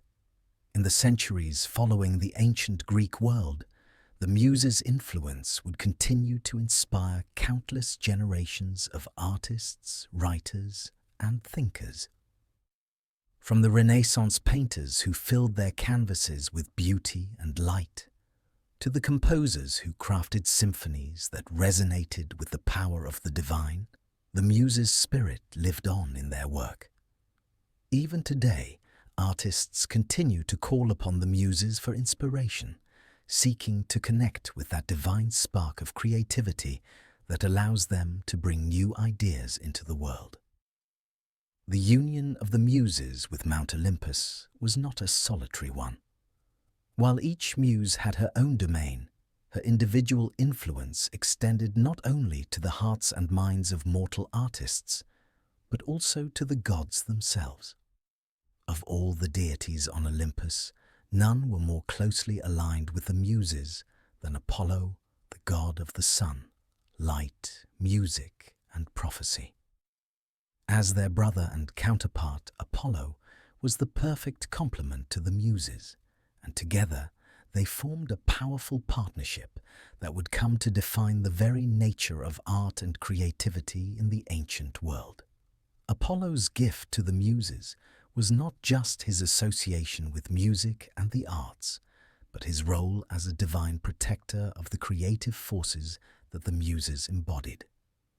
In every aspect of the arts, from poetry and music to philosophy and prophecy, Apollo stood as both muse and guide. His affinity for the creative pursuits was so intertwined with that of the Muses that it became impossible to speak of one without acknowledging the other. Apollo and the Muses were, in essence, two sides of the same divine coin, working together to inspire, create, and shape the artistic and intellectual world. The relationship between Apollo and the Muses was complex but harmonious. Apollo, as the god of music, played his lyre with unmatched skill and beauty, his music echoing through the halls of Olympus and beyond, reaching the farthest corners of the earth. It was through his melodies that the Muses found inspiration, and through them the world found its artistic voice.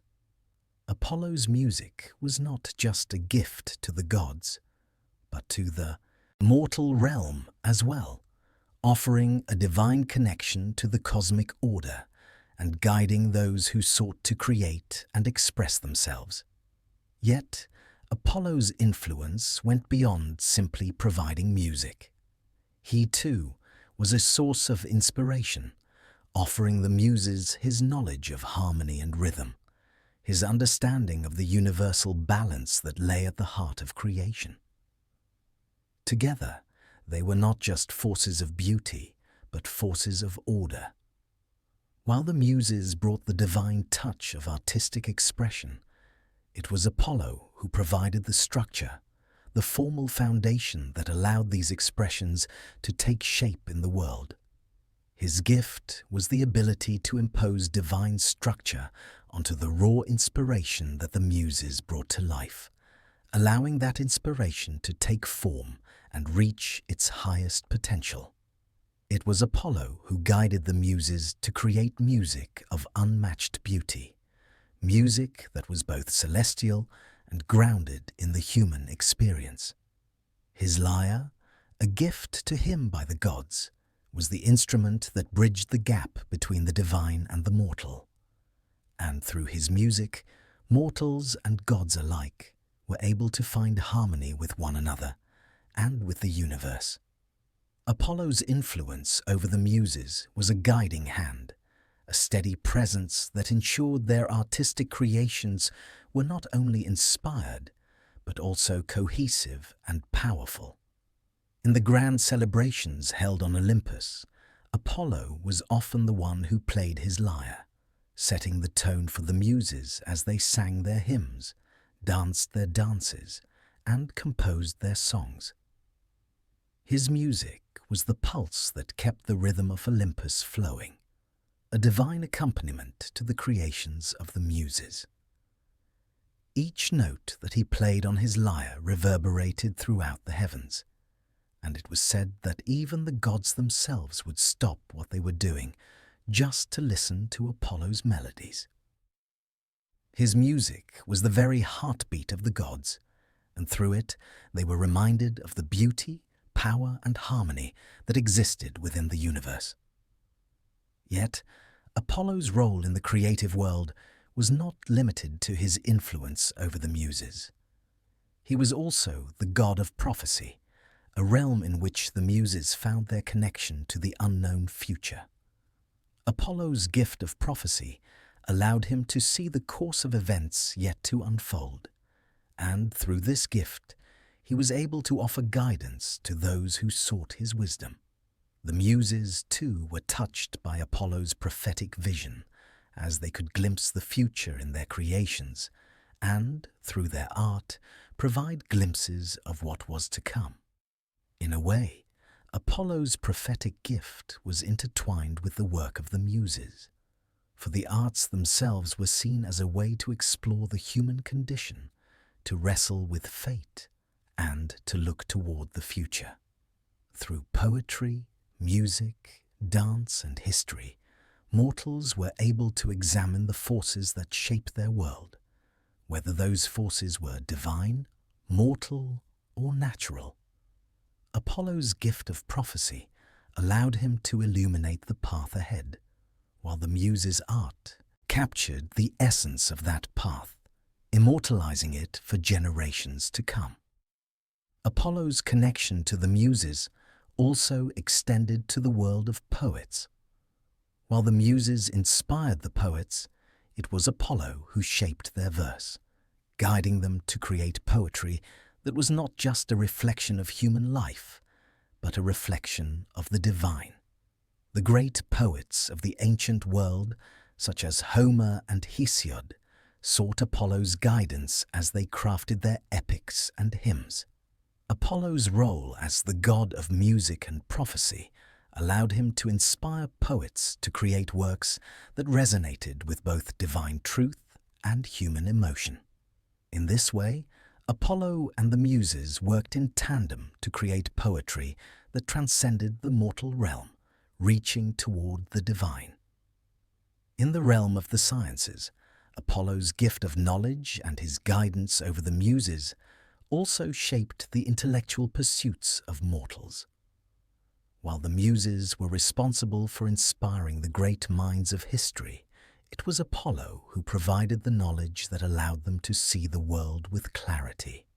He guided the great philosophers and mathematicians such as Pythagoras and Plato, offering them the structure and wisdom necessary to understand the natural world.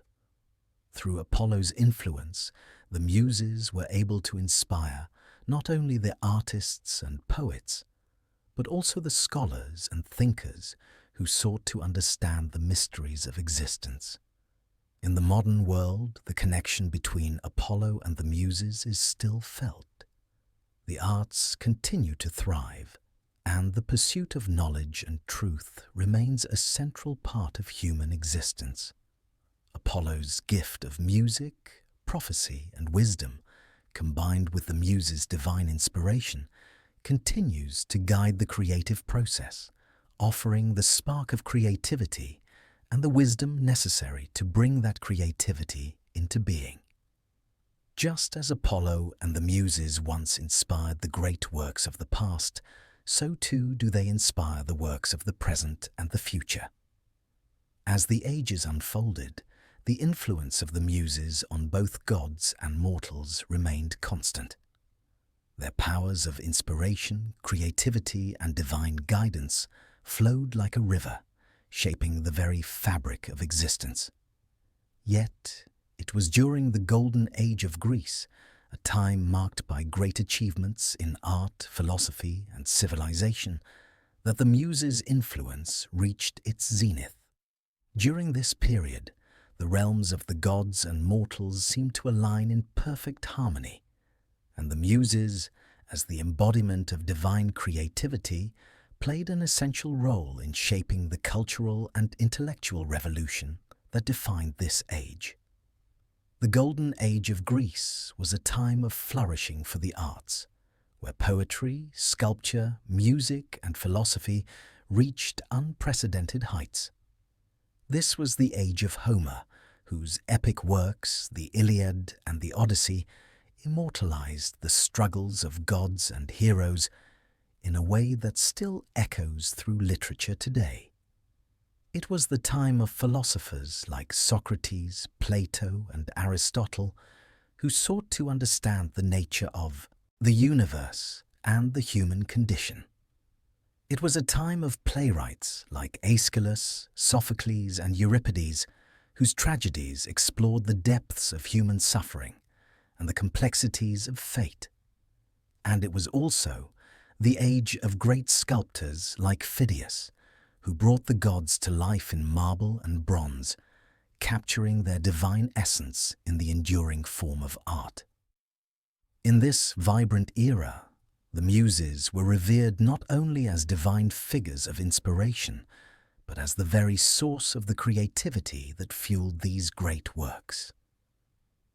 It was said that the Muses walked among the artists, philosophers, and creators of the time, offering their guidance and blessings to those who sought to create. Whether through music, literature, philosophy, or the visual arts, the Muses provided the spark that ignited the genius of the greatest minds of the age. Through their divine touch, the Golden Age became a period of unmatched cultural achievement that would shape the future of Western civilization for centuries to come. The poets of the Golden Age were among the first to recognize and honor the Muses as the sources of their inspiration. Homer, in his epic poetry, called upon the Muses to guide his words, asking them to sing through him as he recounted the stories of gods and heroes. His invocation of the Muses at the beginning of the Iliad and the Odyssey was not just a literary device, but an acknowledgement of their role as the divine mediators between the mortal and divine realms. By invoking the Muses, Homer was not simply asking for poetic inspiration, but was aligning himself with the divine order of the universe, acknowledging that the power to create stories of such depth and significance was not of his own making, but a gift from the gods themselves. In the world of theatre, the Golden Age saw the development of dramatic tragedy, with playwrights like Aeschylus, Sophocles, and Euripides, creating works that explored the themes of fate, justice, and the human condition. These playwrights too recognized the Muses as their guiding force. The tragedies they created were not just stories of sorrow and loss, but profound explorations of the divine and the human experience. They were works of art that sought to understand the meaning of life, the nature of suffering, and the power of divine forces in shaping human destiny. The Muses, in this context, were not only inspiring the creation of art, but were also guiding the philosophical and moral exploration that defined the age. The Muses also had a profound impact on the philosophers of the Golden Age. Thinkers like Socrates, Plato, and Aristotle sought to understand the nature of existence, the universe, and the human soul. Their works were not just intellectual exercises, but attempts to engage with the divine order of the cosmos. The Muses, in their role as divine guides of wisdom and knowledge, were believed to inspire the great insights of these philosophers, allowing them to probe the deepest mysteries of life. The works of these philosophers, like the dialogues of Plato and the ethics of Aristotle, continue to influence the way we think about the world, and their thoughts on the nature of beauty, goodness, and truth were in part inspired by the Muses' divine wisdom. The Muses' influence also extended to the visual arts, where sculptors and painters sought to immortalize the gods and heroes of Greek mythology. In the Golden Age, the art of sculpture reached its pinnacle, with artists like Phidias creating masterpieces that captured the divine beauty and power of the gods. The statues of Zeus, Athena, and other deities were not mere representations. They were embodiments of divine presence, created with the intention of honoring the gods and bringing their divine energy into the mortal realm. Through their art, these creators sought to capture the eternal beauty of the gods, and in doing so, they invited the Muses' influence to guide their work. In the visual arts, the Muses were not only the divine forces of beauty and inspiration, but also the keepers of cultural memory. Through their influence, artists were able to preserve the myths, stories, and values of Greek civilization, passing them down through the ages. The art of the Golden Age became a repository of divine wisdom, capturing the heroic deeds of the gods and the moral lessons of mythology. It was through the Muses that the beauty of these works endured, allowing them to be appreciated by generations to come. The Muses' role in the Golden Age was not merely one of inspiration. They were also protectors of the cultural heritage of Greece. They ensured that the works of art, literature, philosophy, and theatre that emerged during this time would not only be created, but would be preserved for future generations. The great achievements of the Golden Age were a reflection of the Muses' divine power, and it was through their guidance that the world would come to understand the depth of human creativity, the wisdom of the gods, and the beauty of the divine. As the Golden Age gave way to the later periods of Greek history, the influence of the Muses continued to be felt. Their power did not diminish with the passing of time. Rather, it was carried forward into the works of later artists and thinkers who drew upon the legacy of the Golden Age to continue their own creative endeavors. The Muses remained a central part of the cultural consciousness, reminding the world that art, knowledge, and beauty were not just human pursuits, but divine gifts. Through the Golden Age, the Muses gave birth to a cultural revolution, one that continues to shape our understanding of art, philosophy, and creativity. Their influence was not just in the works that were created during this time, but in the way those works continue to inspire and guide us today. The Golden Age of Greece was not just a period of cultural achievement. It was a time when the Muses, through their divine gifts, allowed humanity to reach for the divine, to create works that reflected the beauty and wisdom of the cosmos, and to honor the gods through the eternal power of art. As the ancient world flourished under the divine influence of the Muses, one of the most significant figures to be touched by their power was the poet Hesiod. His name is often spoken alongside that of Homer, for he too captured the imagination of the Greek world with his epic poems, though his work had a distinct focus. While Homer's epics celebrated the heroic deeds of mortals and gods, Hesiod turned his gaze to the origins of the world, the creation of the gods, and the moral lessons that were woven into the very fabric of the universe.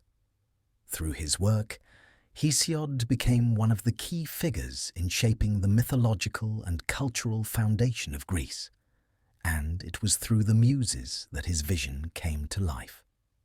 Hesiod's most famous works, Theogony and Works and Days, were not just poems.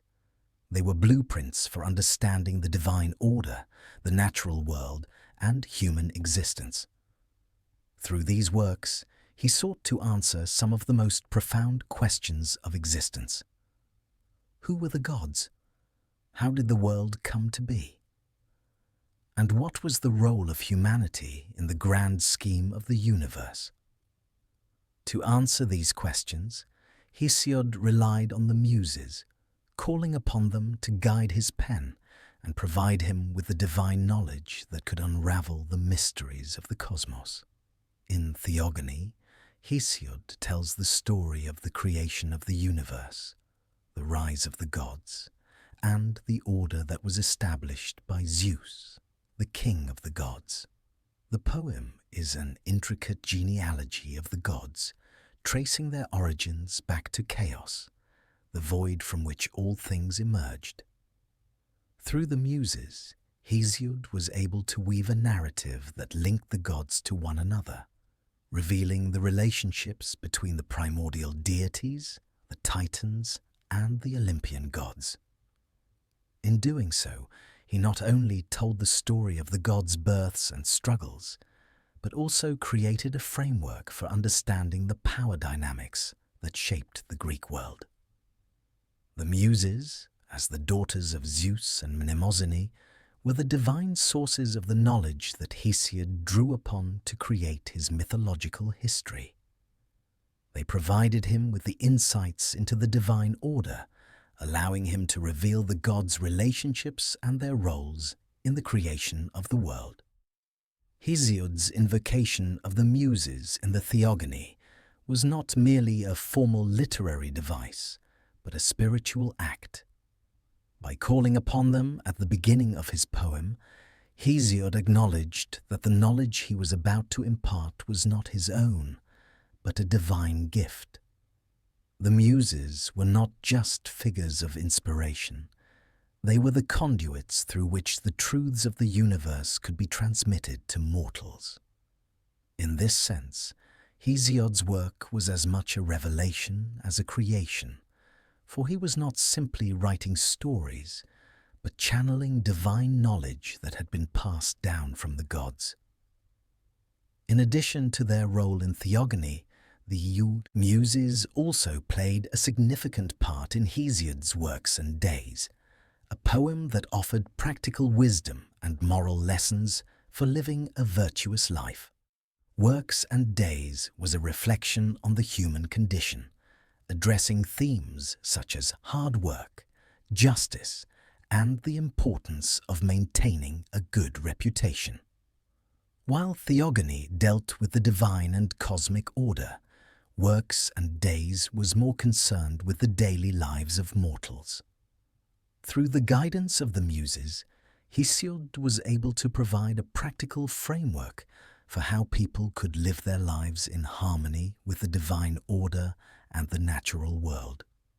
One of the most important elements of Works and Days is Hesiod's advice on the importance of labor and the value of justice. He emphasizes the need for hard work and diligence, stating that a man should earn his livelihood through honest labor rather than by taking shortcuts or exploiting others. Through the Muses, Hesiod was able to convey the idea that prosperity could only be achieved through perseverance, and that virtue was rewarded by the gods. In this sense, the Muses were not just the divine sources of inspiration for poetry, but also the bearers of moral truth, guiding mortals in their everyday lives. Hesiod's poem urged individuals to maintain a strong work ethic, avoid laziness, and uphold the principles of fairness and justice. The Muses, in Hesiod's work, were also portrayed as the preservers of knowledge and tradition. Through them, Hesiod was able to preserve the wisdom of the ancient world, passing it down to future generations. In Works and Days, he offers valuable advice on topics ranging from farming to human relationships, creating a guide for life that was grounded in both practicality and divine wisdom. This practical wisdom, imbued with the Muses' divine influence, was meant to ensure the survival of the ancient Greek way of life, to help individuals live in accordance with the natural order and the divine will. Hesiod's relationship with the Muses was also a reflection of the larger role that the Muses played in Greek society. They were not just gods of inspiration, but symbols of the connection between the divine and mortal realms. Through their guidance, artists, poets, and philosophers were able to access the divine knowledge that lay just beyond mortal reach. The Muses allowed humans to engage with the divine on a creative level, using poetry, art, and song to capture the beauty, complexity, and mysteries of the world. Hesiod, as a poet, recognized this divine relationship and invoked the Muses to ensure that his words would carry with them the weight of divine truth. The Muses' influence over Hesiod also had a deep philosophical implication. By invoking them, Hesiod recognized that human understanding was limited, and that true knowledge could only be obtained through divine revelation. His works were not simply the products of human intellect, but were the result of divine collaboration, with the Muses guiding him to reveal truths about the world and the gods that were beyond ordinary human understanding. This divine collaboration made Hesiod's poetry unique. It was both a personal expression and a channel for the eternal wisdom of the gods. The legacy of Hesiod's work, shaped by the Muses, continues to influence our understanding of Greek mythology and culture today. His exploration of the origins of the gods, the moral lessons about life and labor, and his portrayal of the gods as both powerful and just have shaped the way we view the Greek pantheon. Through the Muses, Hesiod brought the divine into the realm of human experience, creating a bridge between the two worlds. His works, though ancient, continue to serve as a vital connection to the divine knowledge that the Muses embodied, reminding us that creativity and wisdom are gifts that transcend time, culture, and mortal life. The Muses, daughters of Zeus and Mnemosyne, were not only sources of divine inspiration, but were also key figures in the complex and harmonious order of Mount Olympus. As part of the Olympian pantheon, the Muses played a significant role in the structure and balance of the cosmos. Their influence extended beyond the arts, music, poetry, and dance. They were, in essence, the stewards of creation, nurturing human creativity and divine expression. By shaping the cultural and intellectual landscape of both gods and mortals, the Muses helped maintain the Olympian order, connecting the divine with the mortal world and reinforcing the symbiosis between the gods and the humans they created. At the heart of the Olympian order, Zeus, the ruler of the gods, maintained a strict hierarchy among the gods, each with their own responsibilities, domains, and powers. While Zeus presided over the heavens, thunder, and fate, the Muses were entrusted with the divine task of guiding and inspiring human expression. As daughters of Zeus, they held a special place in the divine hierarchy, one that was both revered and respected by the gods and mortals alike. Their role was to ensure that the beauty of creation, through art and wisdom, was passed down through the ages, keeping the human spirit connected to the divine. The Muses' influence was woven into every aspect of Olympian life, shaping the way the gods interacted with one another and how they influenced the mortal realm. Apollo, the god of music, was perhaps the most closely associated with the Muses, as he shared their divine affinity for artistic creation. Together with the Muses, Apollo guided the music and poetry of Olympus, ensuring that the harmony of the heavens was reflected in the beauty of the mortal world. The Muses' connection to Apollo made them essential to the daily life of the gods, as their music and poetry were integral to the gods' rituals, celebrations, and even conflicts. Music and poetry, inspired by the Muses, were tools of divine expression, able to soothe the gods or incite powerful emotions. In many ways, the Muses represented the divine order through their art. Each of the Muses was responsible for a different domain of creativity, and in their hands, the creative forces of the world were kept in balance. Calliope, the muse of epic poetry, was revered for her wisdom in telling the grand stories of heroes and gods, while Clio, the muse of history, ensured that the stories of the past were preserved for future generations. Euterpe, the muse of music, and Terpsichora, the muse of dance, gave rhythm to the very heartbeat of Olympus, while Erato and Melpomene represented the emotional depths of love and tragedy. Each muse contributed to the greater whole of the Olympian order, and their collective influence ensured that beauty and wisdom were always present in the world. The Muses were also central to the harmony of relationships among the gods. In their various roles, they helped guide not only the creation of art, but the way in which the gods communicated with each other. Music and poetry were often seen as the purest forms of communication, capable of conveying emotions and thoughts that could not be captured by words alone. The gods, though powerful, were still bound by the same emotional and creative forces as mortals.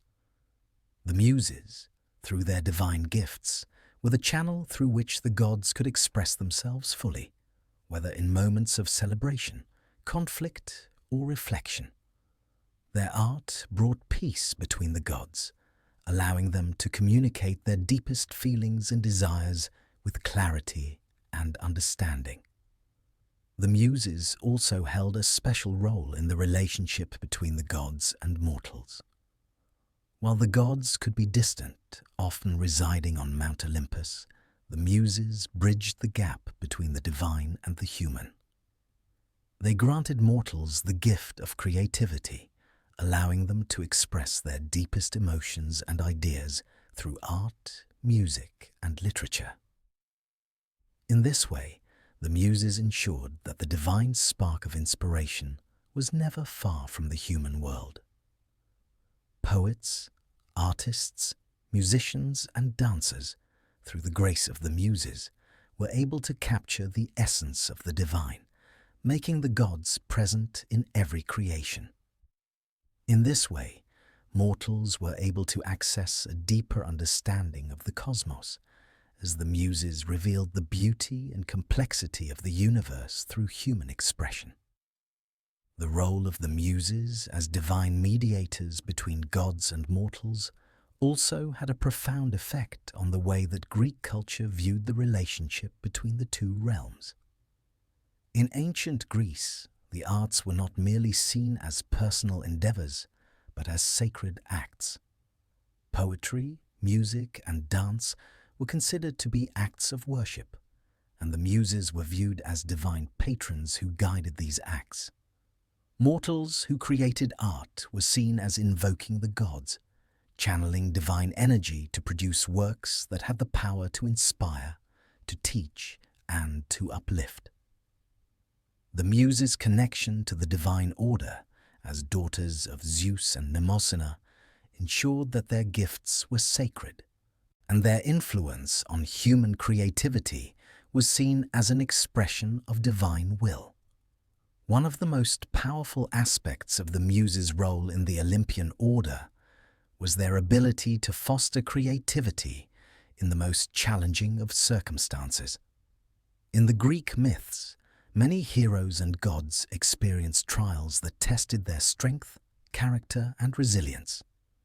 It was often through the arts, the acts of song, dance, or poetry, that the gods and mortals were able to process their emotions and find clarity.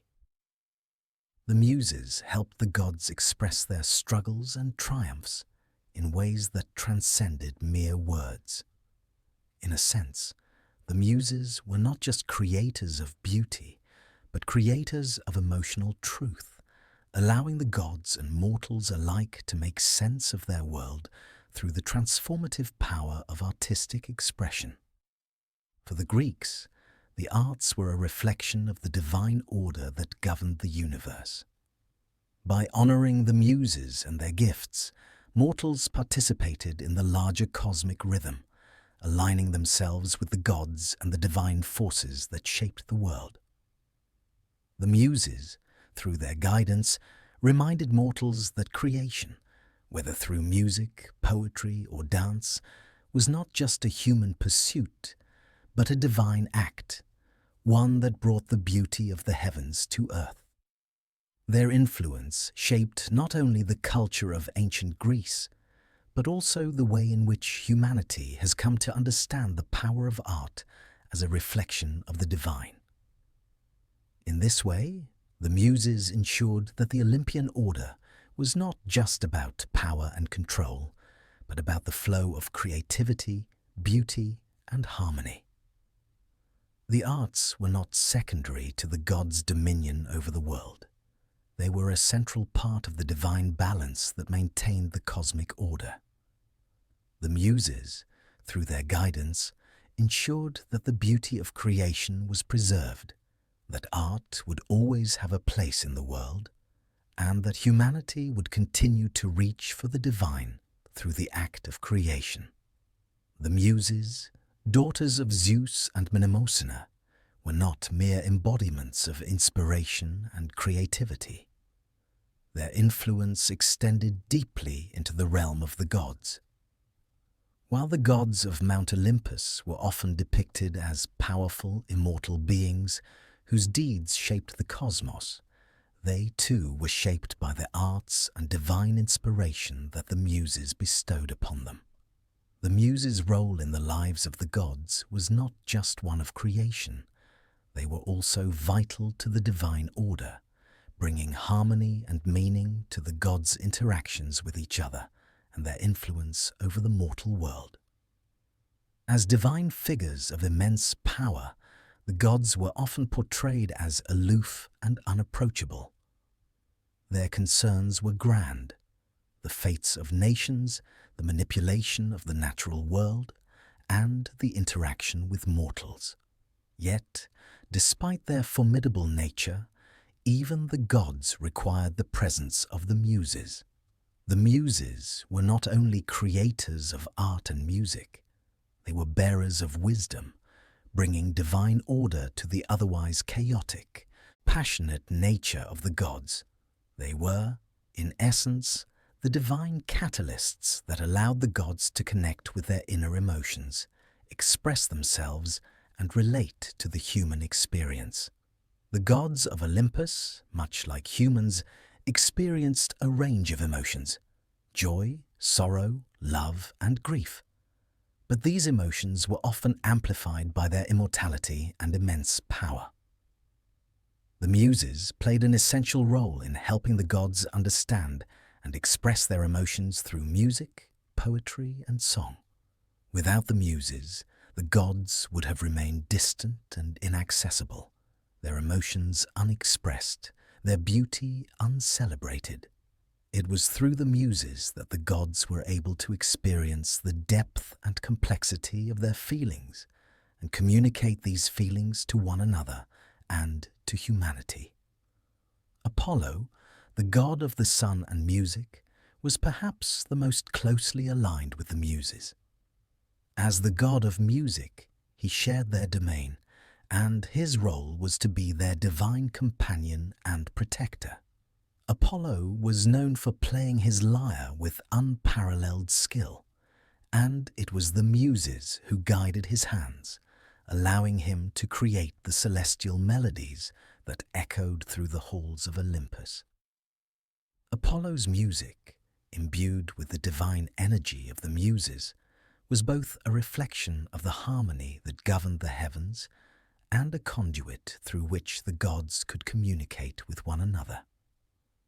When Apollo played his lyre, even the gods were said to stop and listen, for his music was not only divine, but a sacred offering to the Muses themselves. In the myths of the gods, music was often the key to resolving conflicts or bringing balance to discord. The Muses were invoked in moments when the gods needed to bridge their differences, whether in celebration or reconciliation.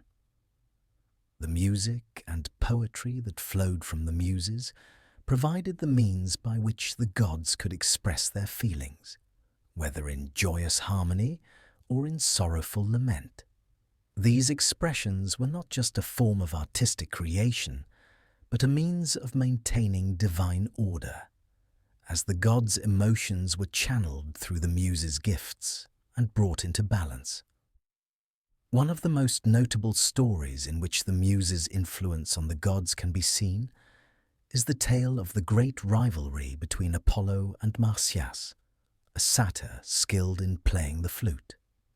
Marsyas, a mortal who had been gifted with the art of music by the goddess Athena, challenged Apollo to a musical contest. The Muses, who were present at the contest, served as the divine judges. While Marsyas played the flute with great passion and skill, it was Apollo's lyre that ultimately won the contest. The Muses, though they could not save Marsyas from his grim fate, helped Apollo see the deeper lesson behind the contest. That music, when wielded with wisdom, was both a gift and a responsibility. The story of Apollo and Marsyas is just one example of the Muses' role in shaping the emotional dynamics of the gods, as well as their influence over the actions that occurred as a result of those emotions. Another example of the Muses' influence on the gods can be found in the myth of Zeus and his relationship with the Muses. Zeus, the king of the gods, was often portrayed as a figure of supreme authority and power. Yet, despite his immense strength and control over the heavens, even Zeus was not immune to the influence of the Muses. In the myths, Zeus was known to engage in music and poetry, often participating in the divine celebrations that took place on Mount Olympus. It was during these gatherings that the Muses played their most vital role, reminding the gods of the beauty of creation and the importance of expression. By guiding the gods in their artistic endeavors, The Muses brought a sense of unity to Olympus, helping even the most powerful gods to connect with each other through the shared language of art and music. The Muses also played a role in helping the gods to relate to mortals. While the gods were often distant from the human world, their interactions with mortals were influenced by the Muses' divine inspiration. The arts, music, and poetry that were inspired by the Muses were a means by which mortals could express their reverence for the gods, celebrate their victories, and honor their divine nature. Through the Muses, the gods could hear the praises of humanity, and in return, they would often grant blessings, guidance, or protection to those who expressed their devotion through art. This reciprocal relationship between the gods and mortals was vital to the cosmic balance, and it was through the Muses that the gods were able to see the impact of their power on the mortal world. The Muses' influence on the gods was not limited to music and poetry alone. Their divine gifts extended to every form of human creativity. The gods themselves created art, and through the Muses, they were able to express their own divine beauty and power. From the statues of the gods created by mortal sculptors to the hymns sung in their honor, the Muses ensured that the gods' presence was felt in every corner of the mortal world. In this way, the Muses helped to maintain the divine order, ensuring that the beauty and harmony of Olympus were reflected in the art and culture of the mortal realm. Through the Muses, the gods were able to connect with the deepest parts of themselves, to express their emotions, and to maintain their divine balance. Their influence shaped not only the artistic creations of mortals, but the very nature of the gods themselves, reminding even the most powerful of deities that creativity, expression, and emotional understanding were essential to the maintenance of cosmic order. The Muses were the divine thread that tied the gods together, ensuring that they remained in harmony with one another and with the greater universe. The influence of the Muses, though rooted in the mortal realm and the divine heights of Mount Olympus, did not cease with death. The world of the afterlife, where souls passed into eternity, was not beyond their reach. The Muses, with their divine gifts, provided a way for the mortal spirit to continue its connection with the gods, even after the body had returned to the earth. While the gods ruled the heavens and the earth, and mortals walked the mortal world, the Muses served as the bridge between life and death, allowing both realms to continue in their divine dance, even beyond the veil of mortality. In Greek mythology, the afterlife was a place of mystery and uncertainty, but it was also deeply tied to the beliefs and actions of the living. Souls were believed to be judged and then placed in different areas of the underworld, depending on their deeds during their lifetime. The most fortunate souls would find their way to the Elysian fields, a paradise where they would experience peace and rest in eternal bliss. The less fortunate would wander in the gloomy expanse of the Asphodel meadows or suffer the tortures of Tartarus. However, what connected these different realms was not only the fates of the souls, but the continuing influence of the Muses and their divine connection to memory and creative expression. The Muses' role in the afterlife was not one of judgment or punishment, but rather of remembrance and eternal creation. The Muses were the daughters of Mnemosyne, the goddess of memory, and through their divine influence, the stories of mortals were not only preserved in the world of the living, but also in the afterlife. Memory, which was deeply tied to the Muses, was a crucial aspect of the human experience, for it allowed the deeds, the virtues, and the accomplishments of mortals to live on. In the afterlife, the Muses ensured that the memories of the souls who passed from the world remained intact, allowing them to continue their legacy in the eternal world beyond. It was said that the souls of the great heroes and virtuous mortals would enter the Elysian fields, where they would be honored and remembered for their deeds. In this heavenly place, the Muses played a crucial role in preserving the legacy of these souls. The great epics and poems that were sung by the bards of ancient Greece, celebrating the victories and struggles of heroes, were not merely stories. They were the memories of the departed, kept alive through the artistry of the Muses. The heroes of the past, Achilles, Odysseus, Heracles, were not merely subjects of tales told by mortals.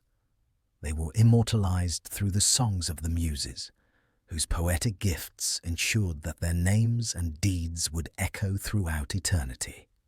The Muses, as the daughters of memory, were the keepers of these eternal stories. When the great poets and singers invoked the Muses, they were not just asking for inspiration, they were also asking for the divine power of remembrance. The Muses allowed the poets to tap into a deeper knowledge, one that connected the past with the present, and ensured that the souls of the dead would never truly be forgotten. This divine process of remembrance was vital, for without it, the world of the living would forget the lessons and wisdom of the past. The Muses were, in essence, the divine librarians of the soul, storing and preserving the stories of those who had passed. Even in the afterlife, the Muses' gift of inspiration remained active. The souls of those who passed into the Elysian fields were not condemned to silence or eternity without expression. It was believed that in the afterlife, they were still capable of experiencing joy, beauty, and creativity. Through the Muses, the souls of the departed could continue to create, to experience, and to celebrate the divine order of the universe. The Elysian fields were often described as a place of eternal peace, but it was also a place of harmony, a place where the souls of the great could find their own expression in an eternal paradise. Through the Muses, the music of life never ceased, even in death. In contrast, for those who wandered the asphodel meadows or faced punishment in Tartarus, the Muses' influence was still present, but in a more subdued and mournful form. In these darker realms, the Muses did not cease to exist.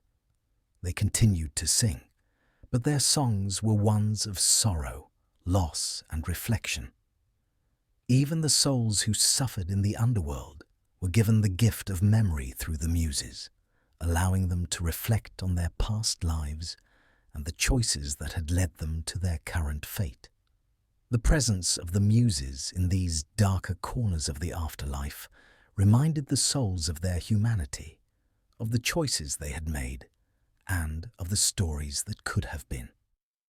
The Muses' ability to link memory with eternity meant that the connection between the living and the dead was never severed. The stories, the songs, and the tales of the deceased continued to be a part of the living world, carried forward by the creative energies of the Muses. In this way, the Muses were guardians not only of the arts, but of the continuity of life itself.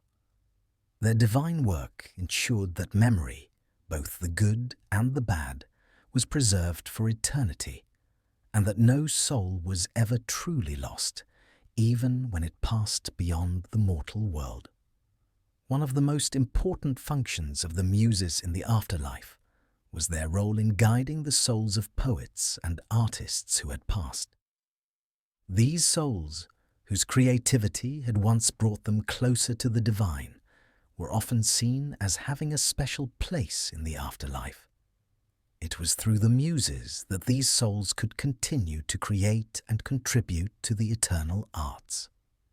The Muses, through their divine influence, ensured that the artistic gifts of the departed were preserved in the afterlife and passed on to new generations.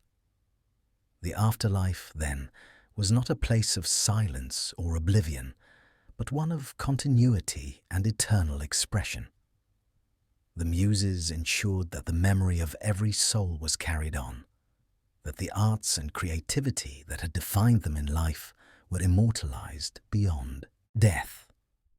Through the Muses, the departed lived on, their stories told, their emotions expressed, and their legacy forever intertwined with the divine. As long as there were songs, poems, and stories to tell, the Muses ensured that the souls of the dead would never be forgotten.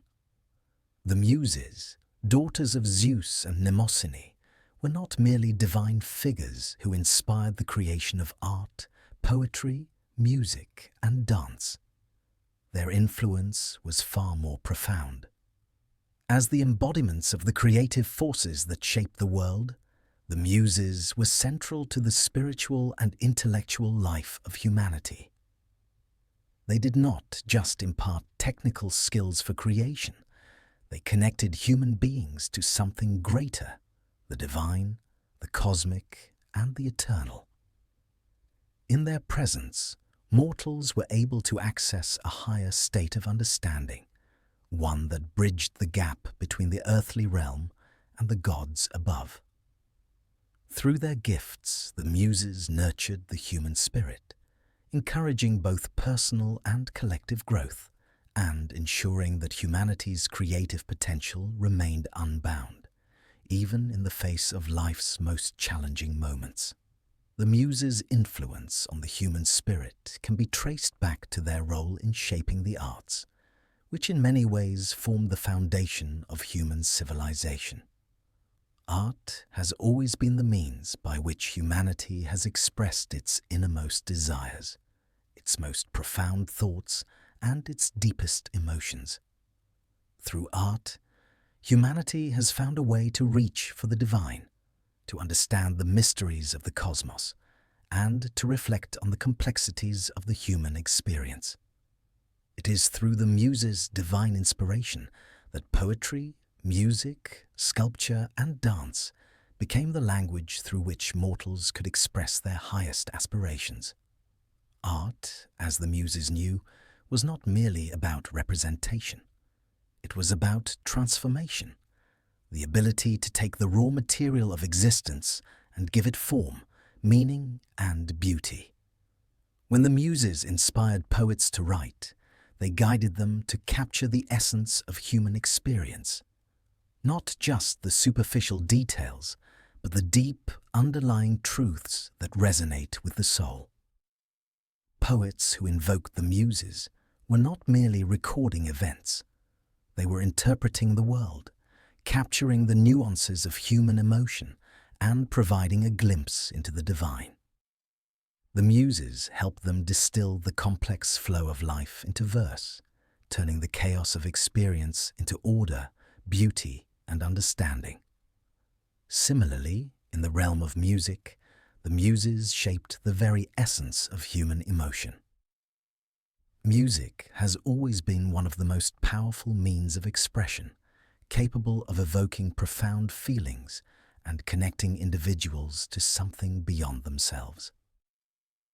Euterpe, the muse of music, granted musicians the ability to create melodies that resonated deeply within the human heart.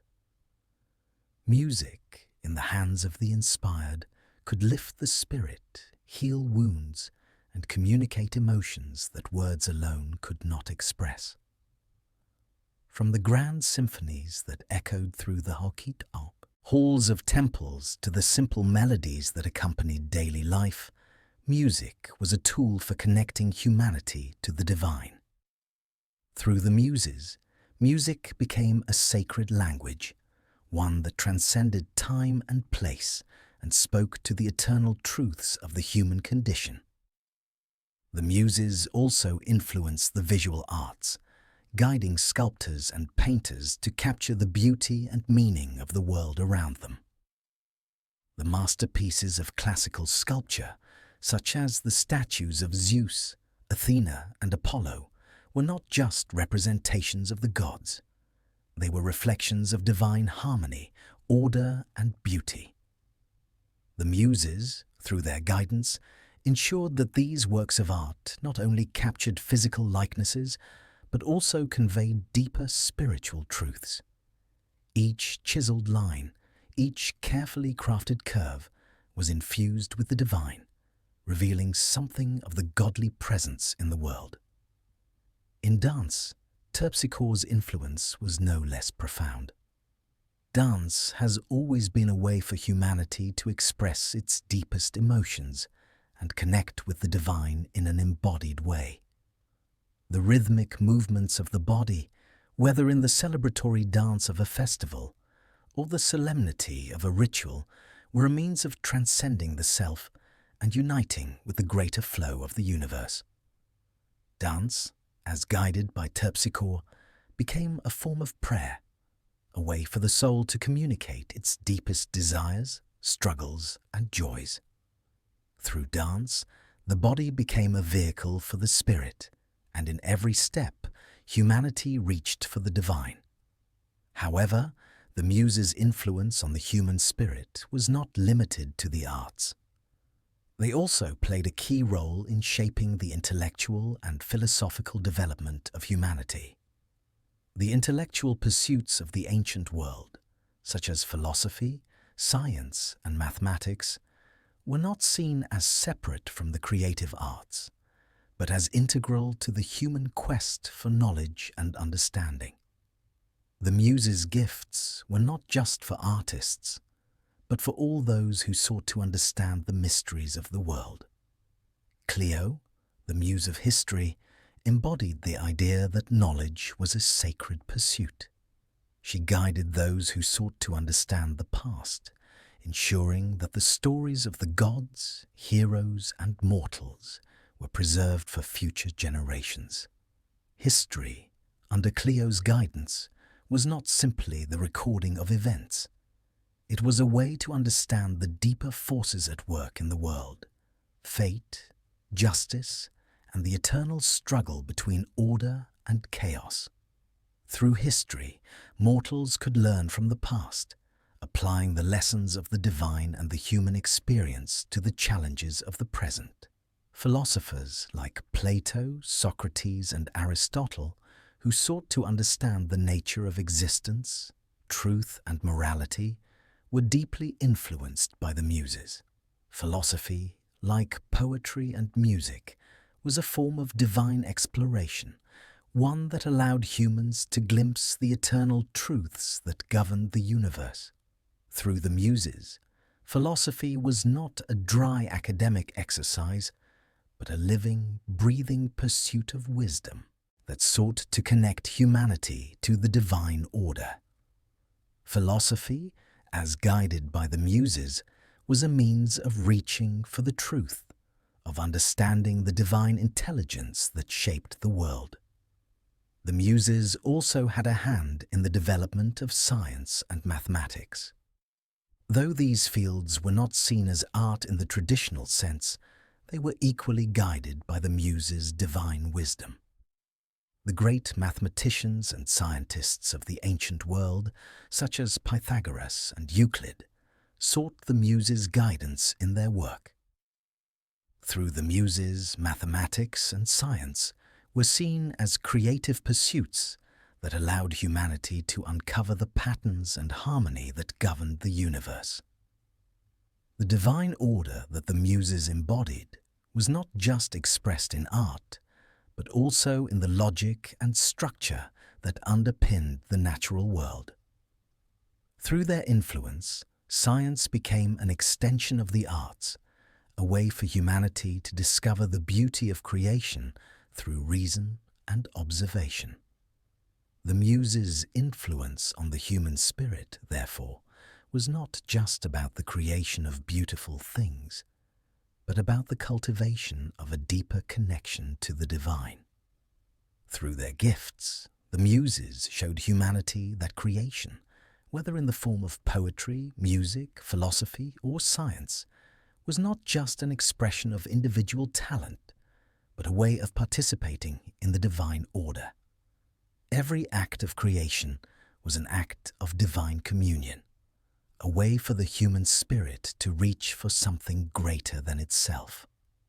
Throughout the centuries, the Muses' influence continued to shape the cultural and intellectual development of humanity.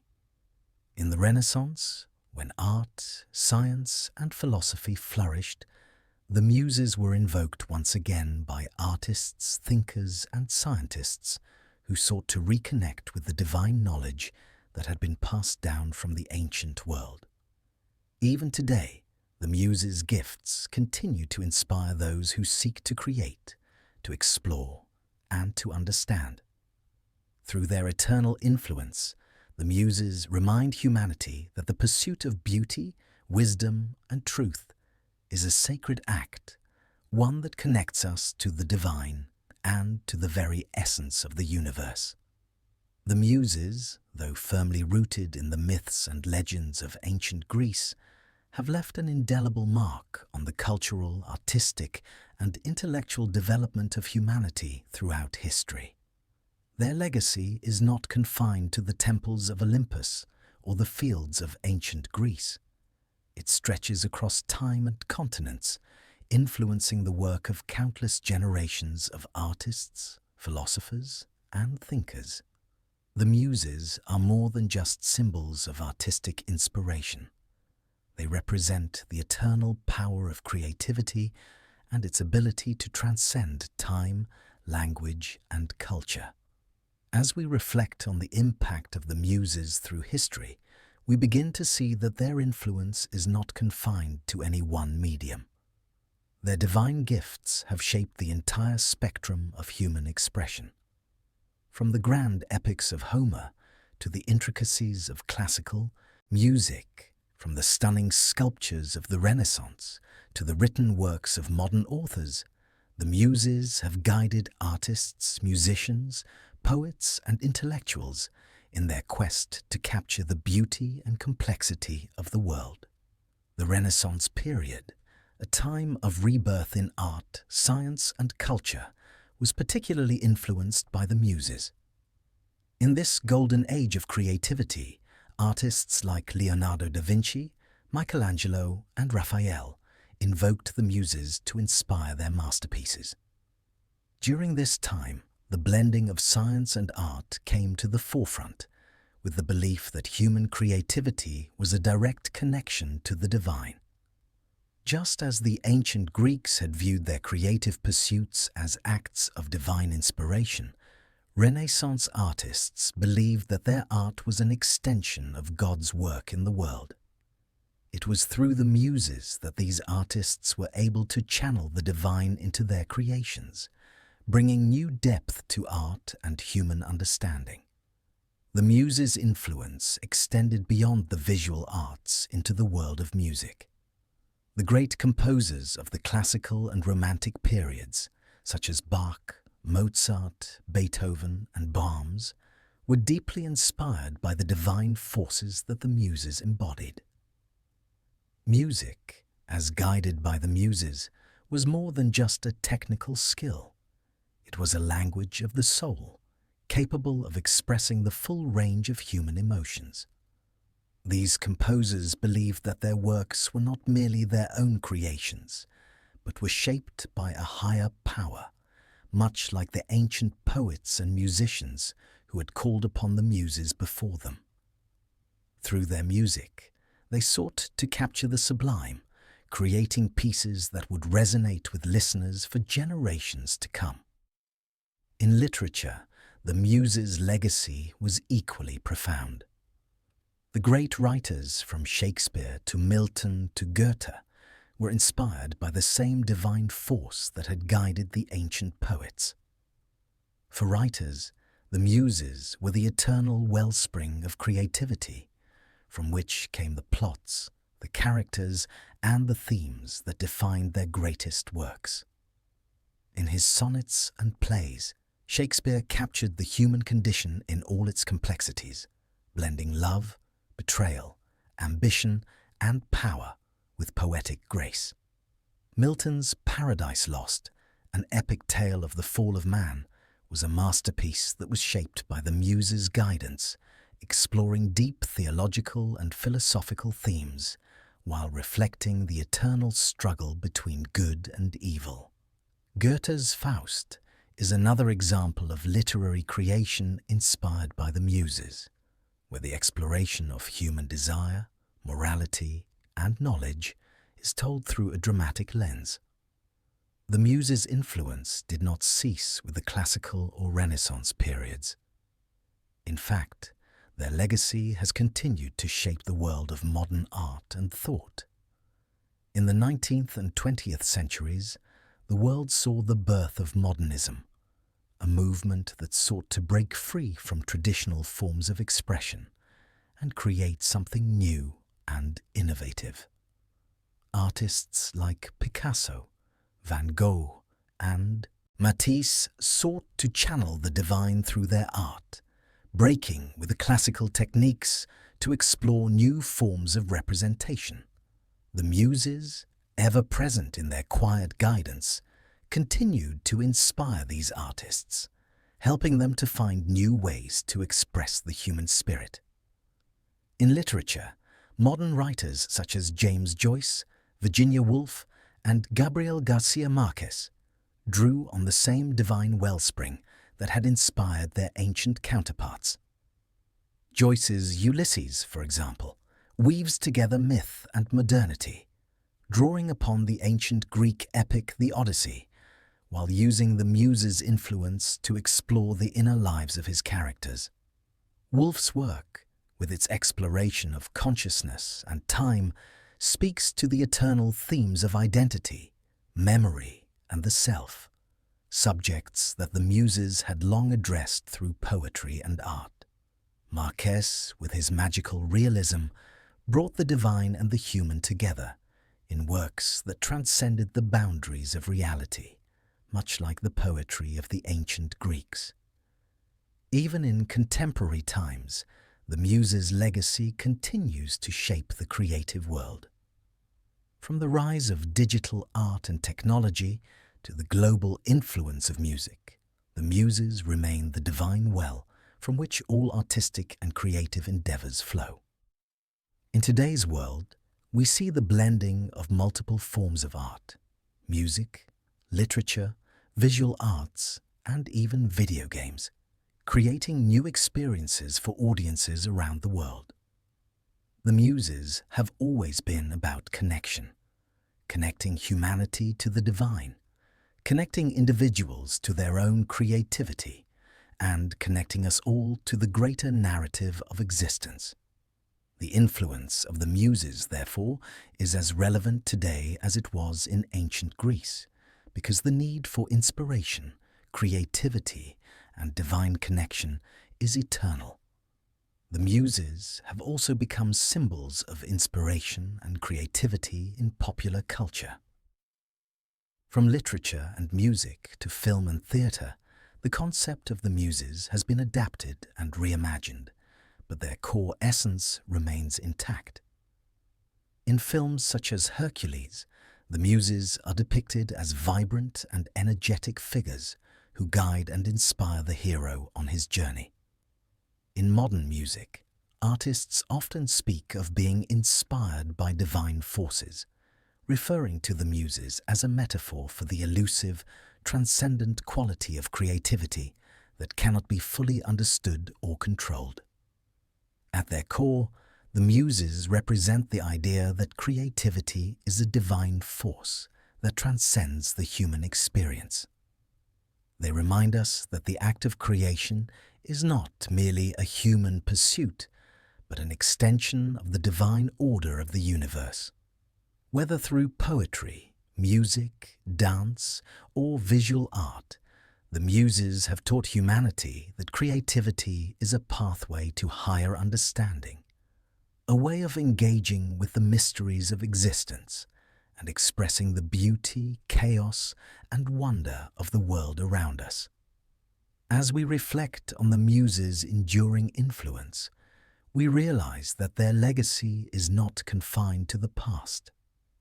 Their gifts continue to inspire, to challenge, and to uplift humanity, offering a timeless reminder that creativity is a gift from the gods, a sacred act that connects us all to the divine and to each other.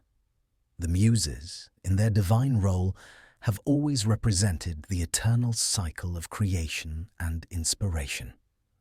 In Greek mythology, they are more than just daughters of Zeus and Mnemosyne.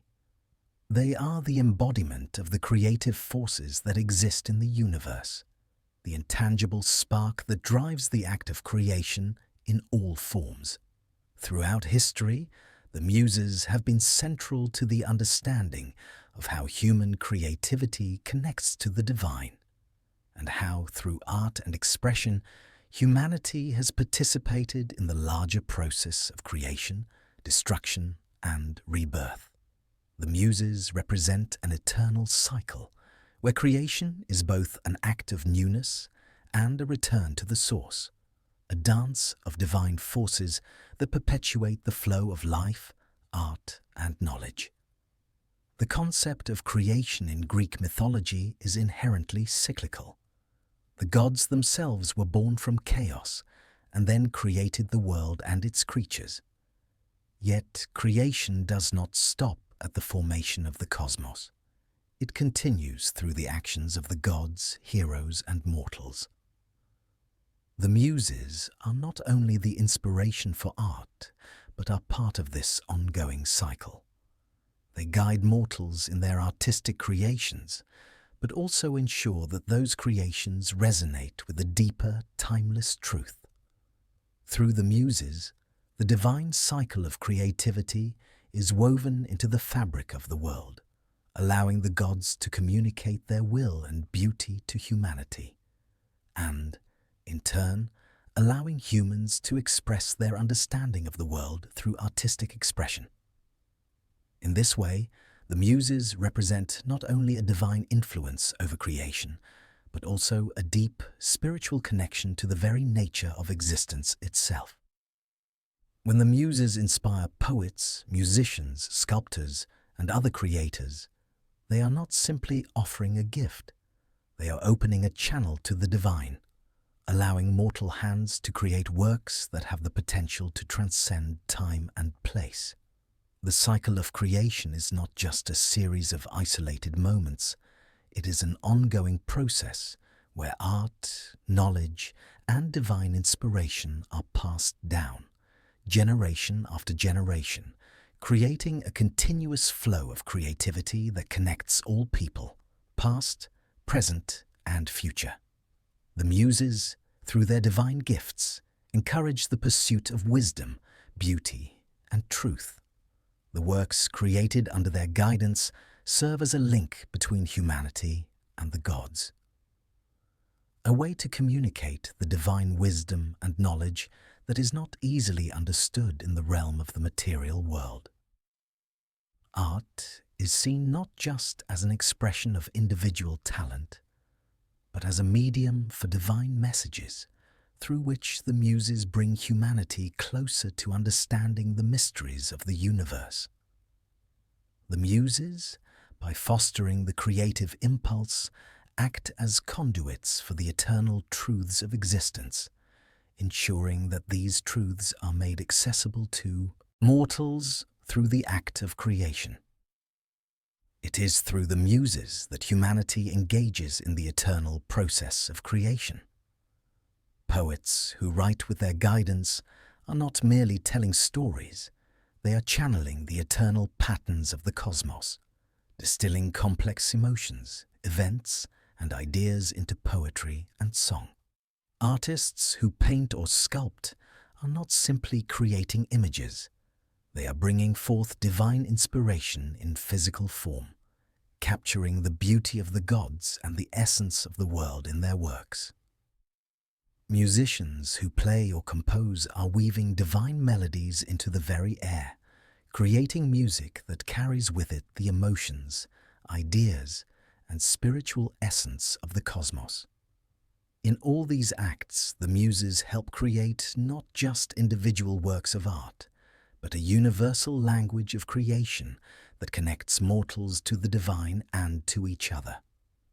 The cycle of creation that the Muses represent is one that mirrors the cycle of life itself. Just as the gods created the world and its creatures, so too do mortals engage in acts of creation that echo the divine process. In this way, creation becomes not just an act of expression, but an act of participation in the eternal dance of life, death, and rebirth. The creative process itself reflects the cycles of nature: birth, growth, decay, and renewal. Through their inspiration, the Muses help mortals understand that their creations are part of a larger cycle, one that connects all of humanity to the divine order of the universe. The Muses also serve as the protectors of memory and legacy. As daughters of Mnemosyne, the goddess of memory, the Muses ensure that the works of creation are not lost to time. The stories, songs, paintings, and sculptures created under their influence are the means by which the knowledge of past generations is passed down, preserved for future generations to learn from, reflect upon, and build upon.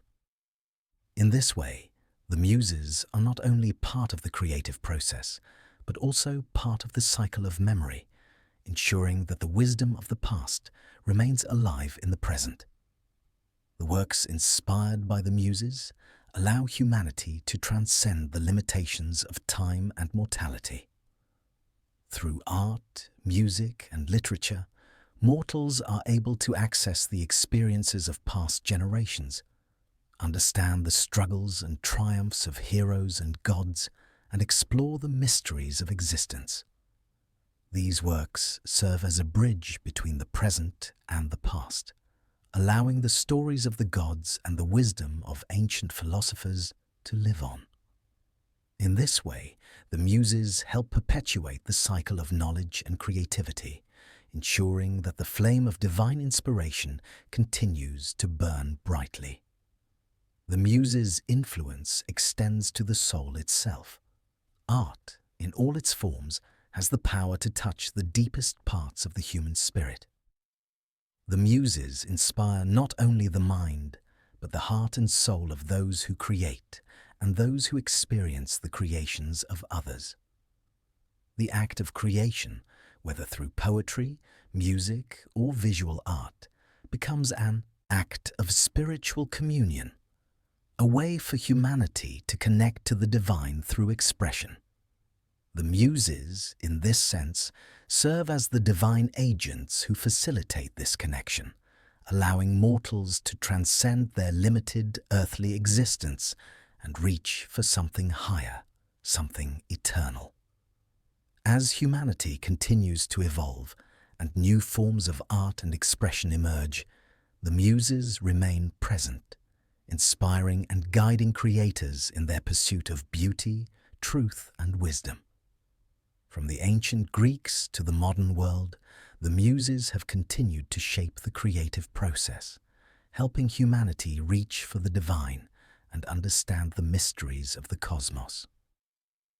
In every act of creation, whether through the written word, music, painting, or performance, the legacy of the Muses is felt, reminding us that we are part of an eternal cycle of creation, transformation, and rebirth. Through the Muses, humanity has learned that creation is not merely an act of individual expression, but a participation in the divine order of the universe.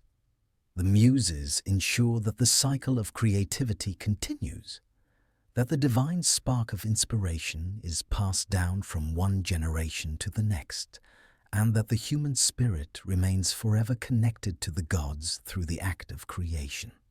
Through their guidance, we are reminded that art is not just a reflection of the world, but a reflection of the divine forces that shape it. Though the Muses were born in ancient Greece, their influence has transcended time, resonating throughout history and remaining deeply embedded in the modern world. Their gifts of inspiration, creativity, and divine guidance have continued to shape the course of art, culture, and thought, long after the gods of Olympus faded from the everyday lives of mortals. Today, the Muses remain an enduring symbol of human creativity, providing the divine spark for innovation in an ever-changing world. The Muses' role in the modern world is not merely metaphorical.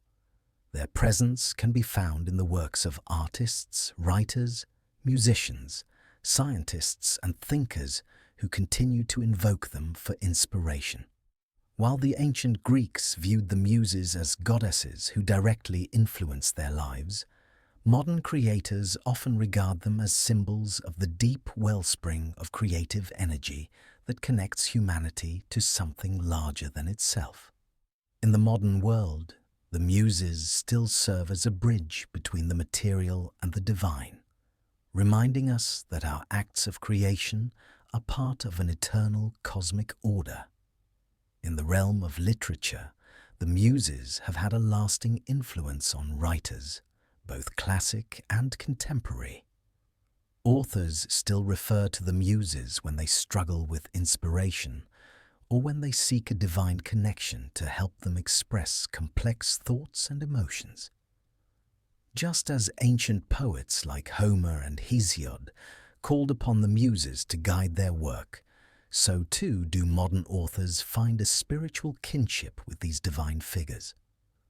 From James Joyce to Virginia Woolf to Margaret Atwood, writers have invoked the Muses, whether explicitly or implicitly, as sources of inspiration and insight. In writing, the Muses are often seen as guides who offer not just inspiration, but a framework for deeper truths about human existence. Poetry, as one of the oldest forms of literature, continues to thrive today, in part because of the enduring legacy of the Muses.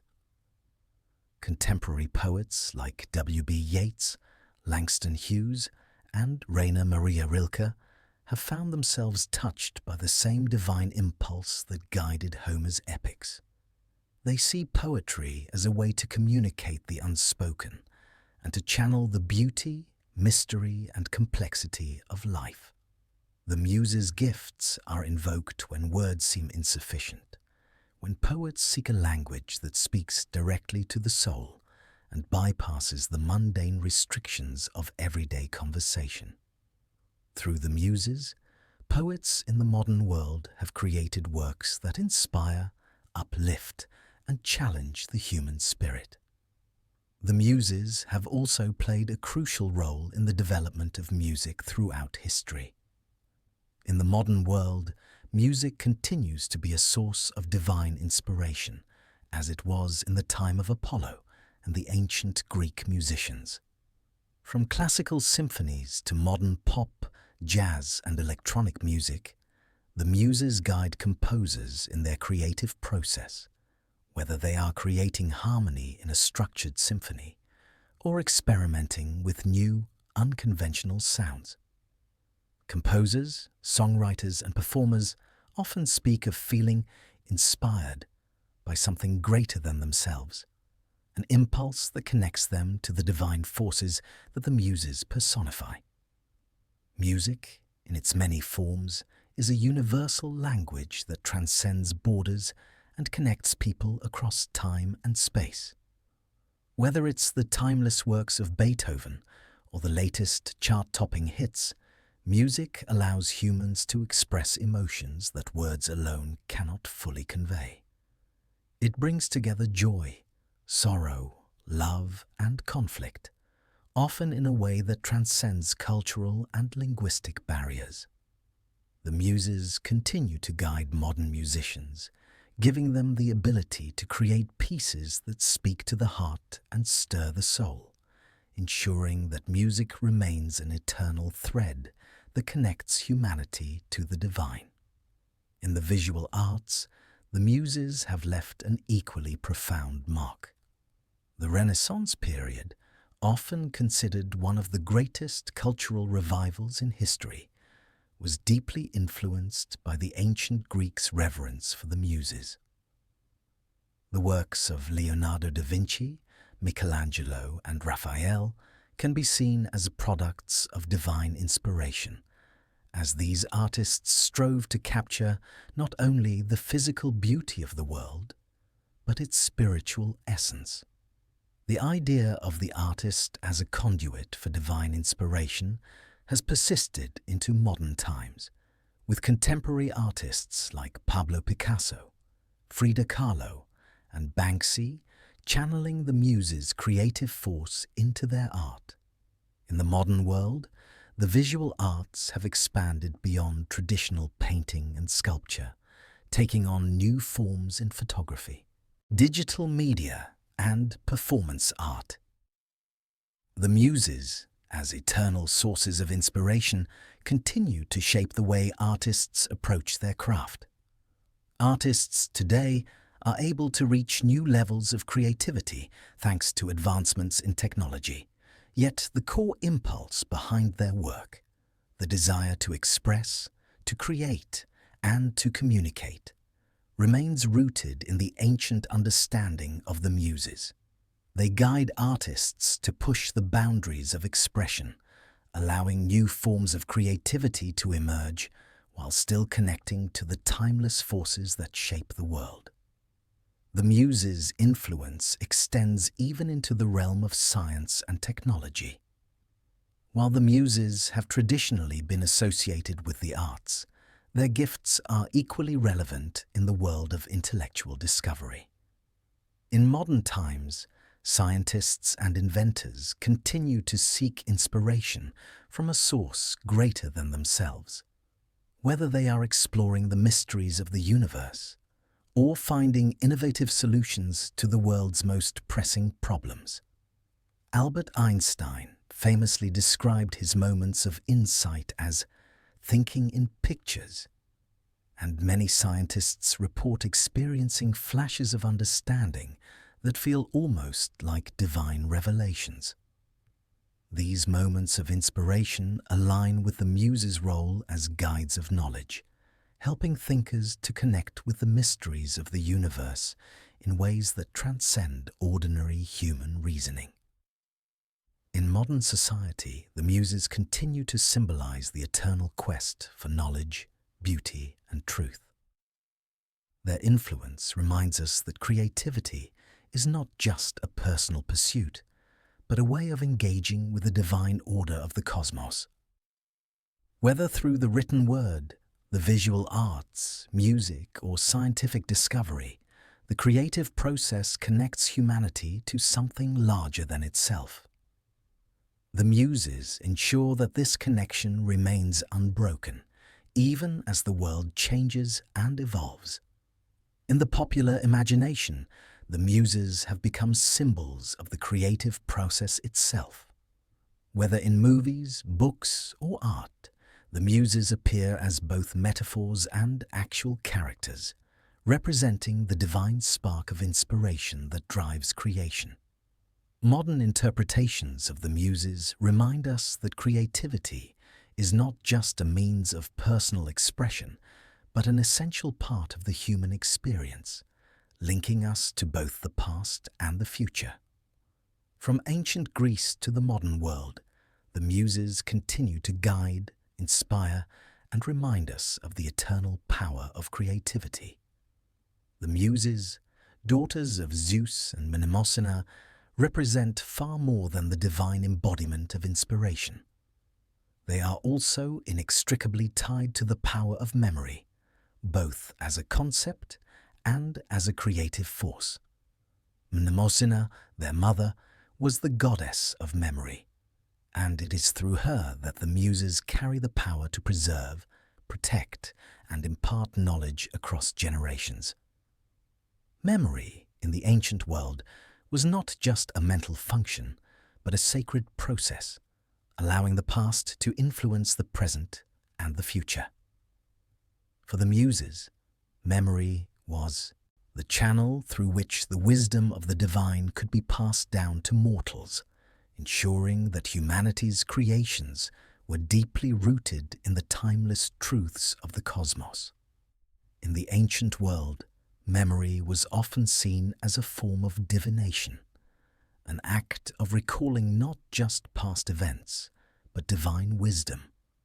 The Muses, through their connection to memory, were responsible for ensuring that this wisdom was not lost.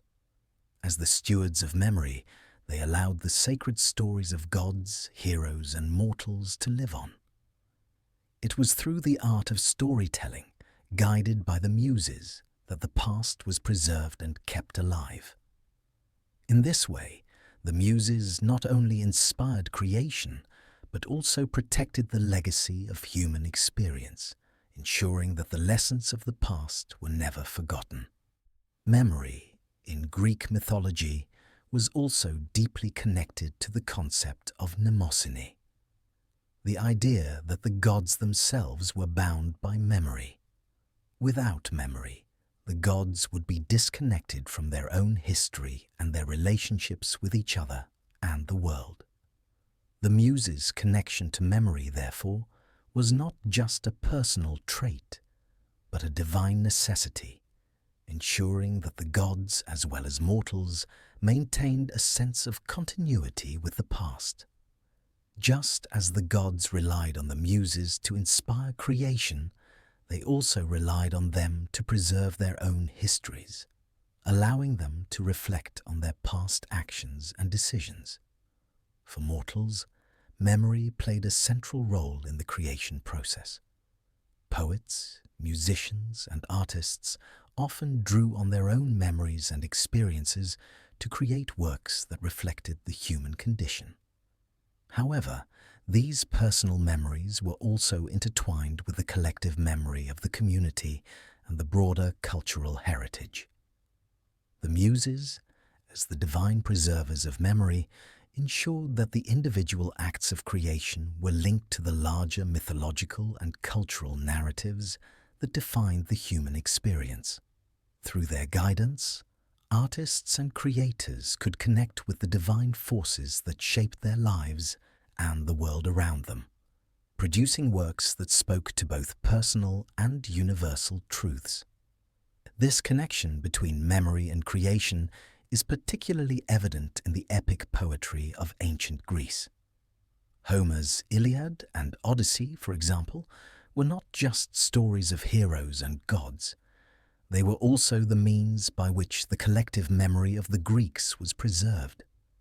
The Muses guided Homer's pen, allowing him to channel the stories of past heroes into a form that would be passed down through generations. These poems, filled with divine interventions, heroism, and tragedy, were not only reflections of ancient events, but also the means by which the Greeks kept their cultural identity alive. The Muses' role in this process was essential, for they ensured that the stories of the past were not forgotten, but were instead immortalized in the songs of bards and poets. The role of memory in creation extends beyond the written word. In music, the Muses' connection to memory is equally vital. Music, like poetry, has the power to evoke memories, both personal and collective. Euterpe, the muse of music, guided musicians to craft melodies that resonated with the emotional core of the human experience. These melodies, often deeply connected to cultural traditions and rites, allowed people to recall and relive important events and moments from their lives. Music, therefore, became a means of preserving memory, transforming the fleeting into the eternal. Just as the Muses helped poets preserve the stories of heroes, they helped musicians create soundscapes that captured the essence of human experience, ensuring that even as time passed, the memories of key moments lived on in the hearts and minds of those who listened. The concept of memory as a form of creation also extends to visual art. Sculptors, painters, and other visual artists have long sought to immortalize the memory of the gods, heroes, and mortals. Through their craft, they preserved not only the likenesses of individuals, but also the essence of what they represented. The Muses guided these artists to create works that reflected both the physical beauty and the deeper truths of the world, preserving memories of divine figures and heroic deeds for future generations. Sculptures of gods like Zeus and Apollo, and of heroes like Heracles and Perseus, were not simply artistic representations, but were imbued with the divine power of memory. The Muses ensured that these creations did not simply exist in the present, but were part of an eternal cycle, capturing the essence of the past while remaining relevant to future generations. In the modern world, the connection between memory and creation continues to play a central role. Writers, musicians, artists, and thinkers still look to the past for inspiration, drawing on their own memories and the collective memory of their cultures to produce works that resonate with universal themes and truths. The Muses' influence, though often unseen, continues to shape the creative process. Modern artists and creators may not invoke the Muses in the same way that ancient poets did, but they still draw on the eternal power of memory to create works that reflect the beauty, complexity, and struggles of the human experience. The concept of memory in the creative process also underscores the importance of preservation. Just as the Muses preserved the stories of the gods and mortals, modern creators have a responsibility to preserve the memories of their time. In an age of rapid technological advancement and cultural change, the need to preserve history and culture has never been more important. The Muses, as eternal stewards of memory, remind us that creation is not just an individual act, but one that is intrinsically linked to the larger tapestry of human experience. Artists today continue to create works that reflect the past while speaking to the present, ensuring that the stories of our time are not lost to the sands of time. Memory, then, is not just a passive act of recollection. It is an active force that shapes the future. Through the Muses, the divine art of remembering becomes the act of creation itself. By preserving the past, the Muses ensure that the human spirit can continue to evolve, that our stories can continue to inspire, and that the divine spark of creativity remains alive in every generation. The Muses, daughters of Zeus and Mnemosyne, represent more than just the divine forces of inspiration that guide artistic and intellectual creation. They symbolize the relationship between the divine and the mortal, the transcendence of human experience, and the evolution of the human spirit through the pursuit of knowledge and creativity. While the gods governed the forces of nature, fate, and order, the Muses were the embodiment of human progress. Those elements of the human condition that evolve and thrive when creativity is at its peak. Through their divine guidance, humans were able to surpass the limitations of their immediate experience, reaching for higher forms of expression, understanding, and connection to the divine. As guardians of the creative forces in the world, the Muses' influence extends beyond art and culture to the very essence of human development. They were involved not only in shaping the myths and stories of the past, but also in laying the foundation for the future of humanity. The evolution of human thought, spanning philosophy, science, literature and music was deeply tied to the Muses' power. As the muse of history, Clio ensured that the past was remembered, and through the preservation of knowledge, humanity could build a future. It was through the divine gift of the Muses that mortals were able to connect with their ancestral wisdom, allowing human civilization to evolve and adapt to the changing world. The Muses' connection to human evolution can also be seen in the way they influence the development of culture and society. The act of creation is intrinsically tied to the progress of civilization.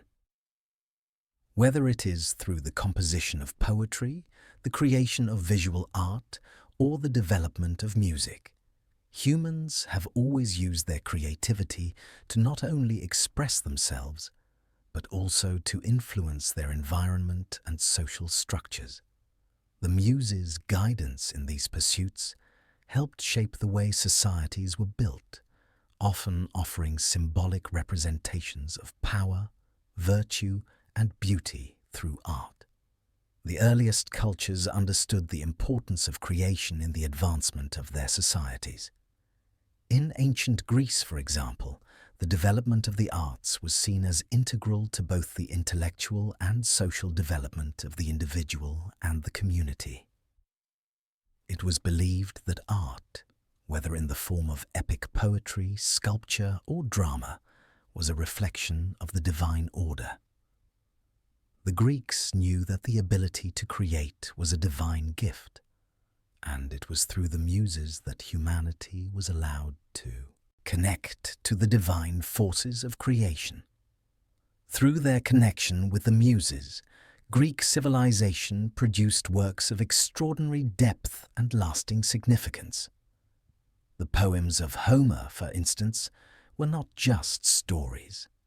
They were teachings about the human condition, the divine, and the nature of heroism, fate, and love.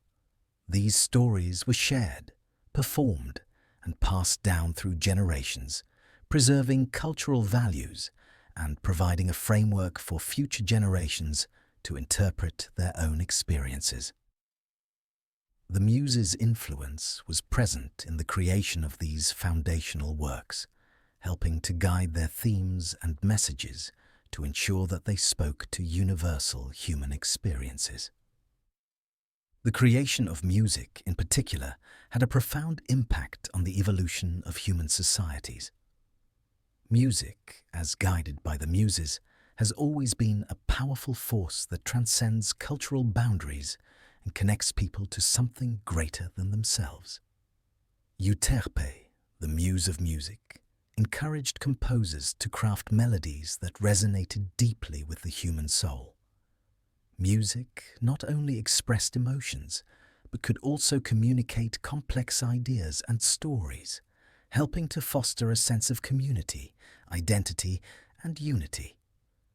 It was through music that ancient societies could reinforce cultural identity and social cohesion. As civilizations advanced, so did the complexity of their creative expressions. The classical period saw an explosion of artistic achievement, particularly in literature, music, and the visual arts. In addition to the works of Homer, the Greek playwrights, Aeschylus, Sophocles, and Euripides, produced tragedies that explored themes of fate, morality, and human suffering. These works were foundational in shaping the way people thought about themselves, their societies, and their relationship with the gods. The Muses, through their divine influence, helped these playwrights create not just stories, but moral and philosophical dialogues that would continue to resonate with audiences for centuries. The Renaissance, an intellectual and cultural revival that spanned the 14th to the 17th centuries, was a period deeply influenced by the Muses. During this time, art, science, philosophy, and literature flourished, marking a profound leap in human evolution. Artists like Leonardo da Vinci, Michelangelo, and Raphael, who sought to understand both the material world and the divine, looked to the Muses for inspiration. Da Vinci's paintings, such as The Last Supper and Mona Lisa, captured not just the physical beauty of the world, but also the depth of human emotion and thought. Michelangelo's sculpture of David and his Sistine Chapel ceiling demonstrated a mastery of form and an exploration of divine symbolism. In these works, the Muses' power can be seen, guiding artists to represent not just the external world, but the profound internal truths of the human experience. During this time, thinkers such as Galileo, Copernicus, and Kepler used their understanding of the cosmos to push humanity toward new scientific paradigms. The Muses were present in their intellectual pursuits, helping to guide them to answers that would forever change the course of human history. Science and art, under the influence of the Muses, became intertwined as human beings sought not just to understand the material world, but also to express the divine truths they uncovered. The Muses, daughters of Zeus and Mnemosyne, have continued to transcend their ancient origins, evolving from divine figures in Greek mythology to timeless symbols of creativity, inspiration, and the pursuit of knowledge. In the modern world, the Muses have become not only archetypes that reflect the creative spirit, but also guiding forces that shape the way humanity engages with the arts, philosophy, and intellectual endeavors. Their influence has seeped into nearly every corner of modern culture, from the arts to the sciences, and their legacy is evident in how creativity and inspiration are regarded and cultivated today. In the modern world, the Muses' symbolism has been reinterpreted and adapted to reflect new cultural contexts, while still retaining their essence as divine guardians of creativity. They embody the powerful yet intangible forces that motivate human creativity, and the idea that art and knowledge are not solely products of human effort, but are also influenced by a divine source. The Muses represent the bridge between the conscious mind and the unconscious, where ideas and inspiration emerge seemingly from nowhere, channeling universal truths that speak to the soul. In this way, they continue to remind us that the creative process is not merely an intellectual pursuit, but a spiritual journey, one that is often beyond our full comprehension. In literature, the Muses are still seen as essential figures in the creative process. Writers and poets across history have invoked the Muses, often symbolically, to seek inspiration for their work. In modern times, authors still describe their inspiration in terms that align with the ancient concept of divine guidance. Writers may not call upon the Muses directly, but they often speak of the creative process as something that comes to them or that they discover, as if the words are being channeled from an outside source. The idea that writing is an act of connection to a higher source of wisdom or beauty persists, with writers still seeking the Muses' inspiration to help them produce works that resonate with the depth of the human experience. For modern musicians, the Muses continue to serve as a source of inspiration and creativity. The gift of music, represented by Utep, the Muse of music, transcends boundaries of time, culture, and language. Today, musicians still speak of the mystical and sometimes inexplicable nature of musical creation. The Muses' influence is evident in the way that music can evoke profound emotions, carry personal meaning, and communicate experiences that words cannot fully express. Whether it is a classical symphony, a rock ballad, or a pop anthem, the divine spark of the Muses is thought to be present in the creative process, guiding the musician to compose melodies and harmonies that resonate with listeners on a deep emotional level.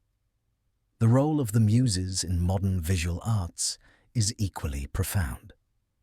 In visual arts such as painting, sculpture, and photography, artists often speak of moments of creative clarity or inspiration, moments in which they feel a connection to something larger than themselves. Just as ancient sculptors and painters sought to capture divine beauty and order in their work, modern artists continue to explore the tension between personal expression and universal symbolism. The Muses' gift of creativity is reflected in the way contemporary artists use their medium to explore existential questions, express individual perspectives, and create works that engage with both personal and collective memory. In modern philosophy, the Muses also maintain a presence, though in a more abstract form. Philosophers, intellectuals, and scientists still speak of inspiration and discovery as moments when they experience a sudden clarity of thought, a breakthrough idea, or a deep understanding that feels almost as though it has been granted from beyond. Philosophers like Socrates, Plato, and Aristotle were guided by a divine influence in their quest for truth, and modern thinkers, whether in ethics, metaphysics, or the philosophy of mind, still seek that same connection to a deeper understanding of the universe. The Muses continue to symbolize the divine wisdom that shapes human thought, guiding individuals to question, explore, and seek answers to life's greatest mysteries. In the realm of science, the Muses' legacy persists, albeit in a more subtle form. The search for knowledge and discovery is, in many ways, a creative endeavor. Just as artists and musicians rely on inspiration to create, scientists rely on flashes of insight to uncover the mysteries of the universe. Iconic figures like Albert Einstein, Isaac Newton, and Marie Curie often spoke of their moments of discovery as acts of divine inspiration. Einstein, in particular, described his most significant breakthroughs in theoretical physics as moments when he saw the answers in his mind's eye, almost as if the divine had revealed them to him. While scientists today may not invoke the Muses by name, the connection between inspiration and discovery remains intact, a link that continues to drive human innovation and understanding. The Muses also continue to play a symbolic role in popular culture. From films to television, the Muses appear in various forms, reminding us of the enduring connection between creativity and the divine. Movies like Hercules, where the Muses serve as the narrators of the hero's journey, emphasize their ongoing presence in the modern imagination. Their role in these films is not just as symbolic figures, but as active participants in the narrative, influencing the course of events and providing a guiding force for the hero. The Muses in popular culture often serve as reminders of the power of art, storytelling, and the pursuit of greatness, motivating individuals to embrace their own creative potential. Even in the world of business and technology, the Muses' symbolic role persists. Entrepreneurs, innovators, and leaders in fields as diverse as technology, fashion, and design often speak of inspiration in ways that align with the ancient understanding of divine creativity. Steve Jobs, the co-founder of Apple, was known for his belief in intuition and the creative spirit that guided his groundbreaking work. His famous line, "The people who are crazy enough to think they can change the world are the ones who do," echoes the kind of visionary creativity that the Muses symbolize. The same divine spark that inspired the artists of the past also fuels the innovators of today, guiding them to create new technologies, concepts, and systems that change the world. The Muses have come to represent the idea that creativity is not just a personal or individual endeavor, but a cosmic force that connects all of humanity.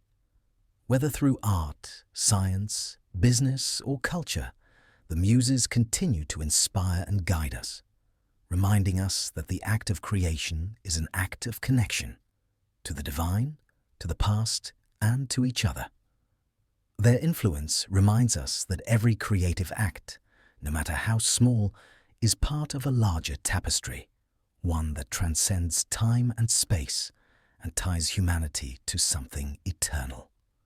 As the world continues to change and evolve, the Muses remain timeless.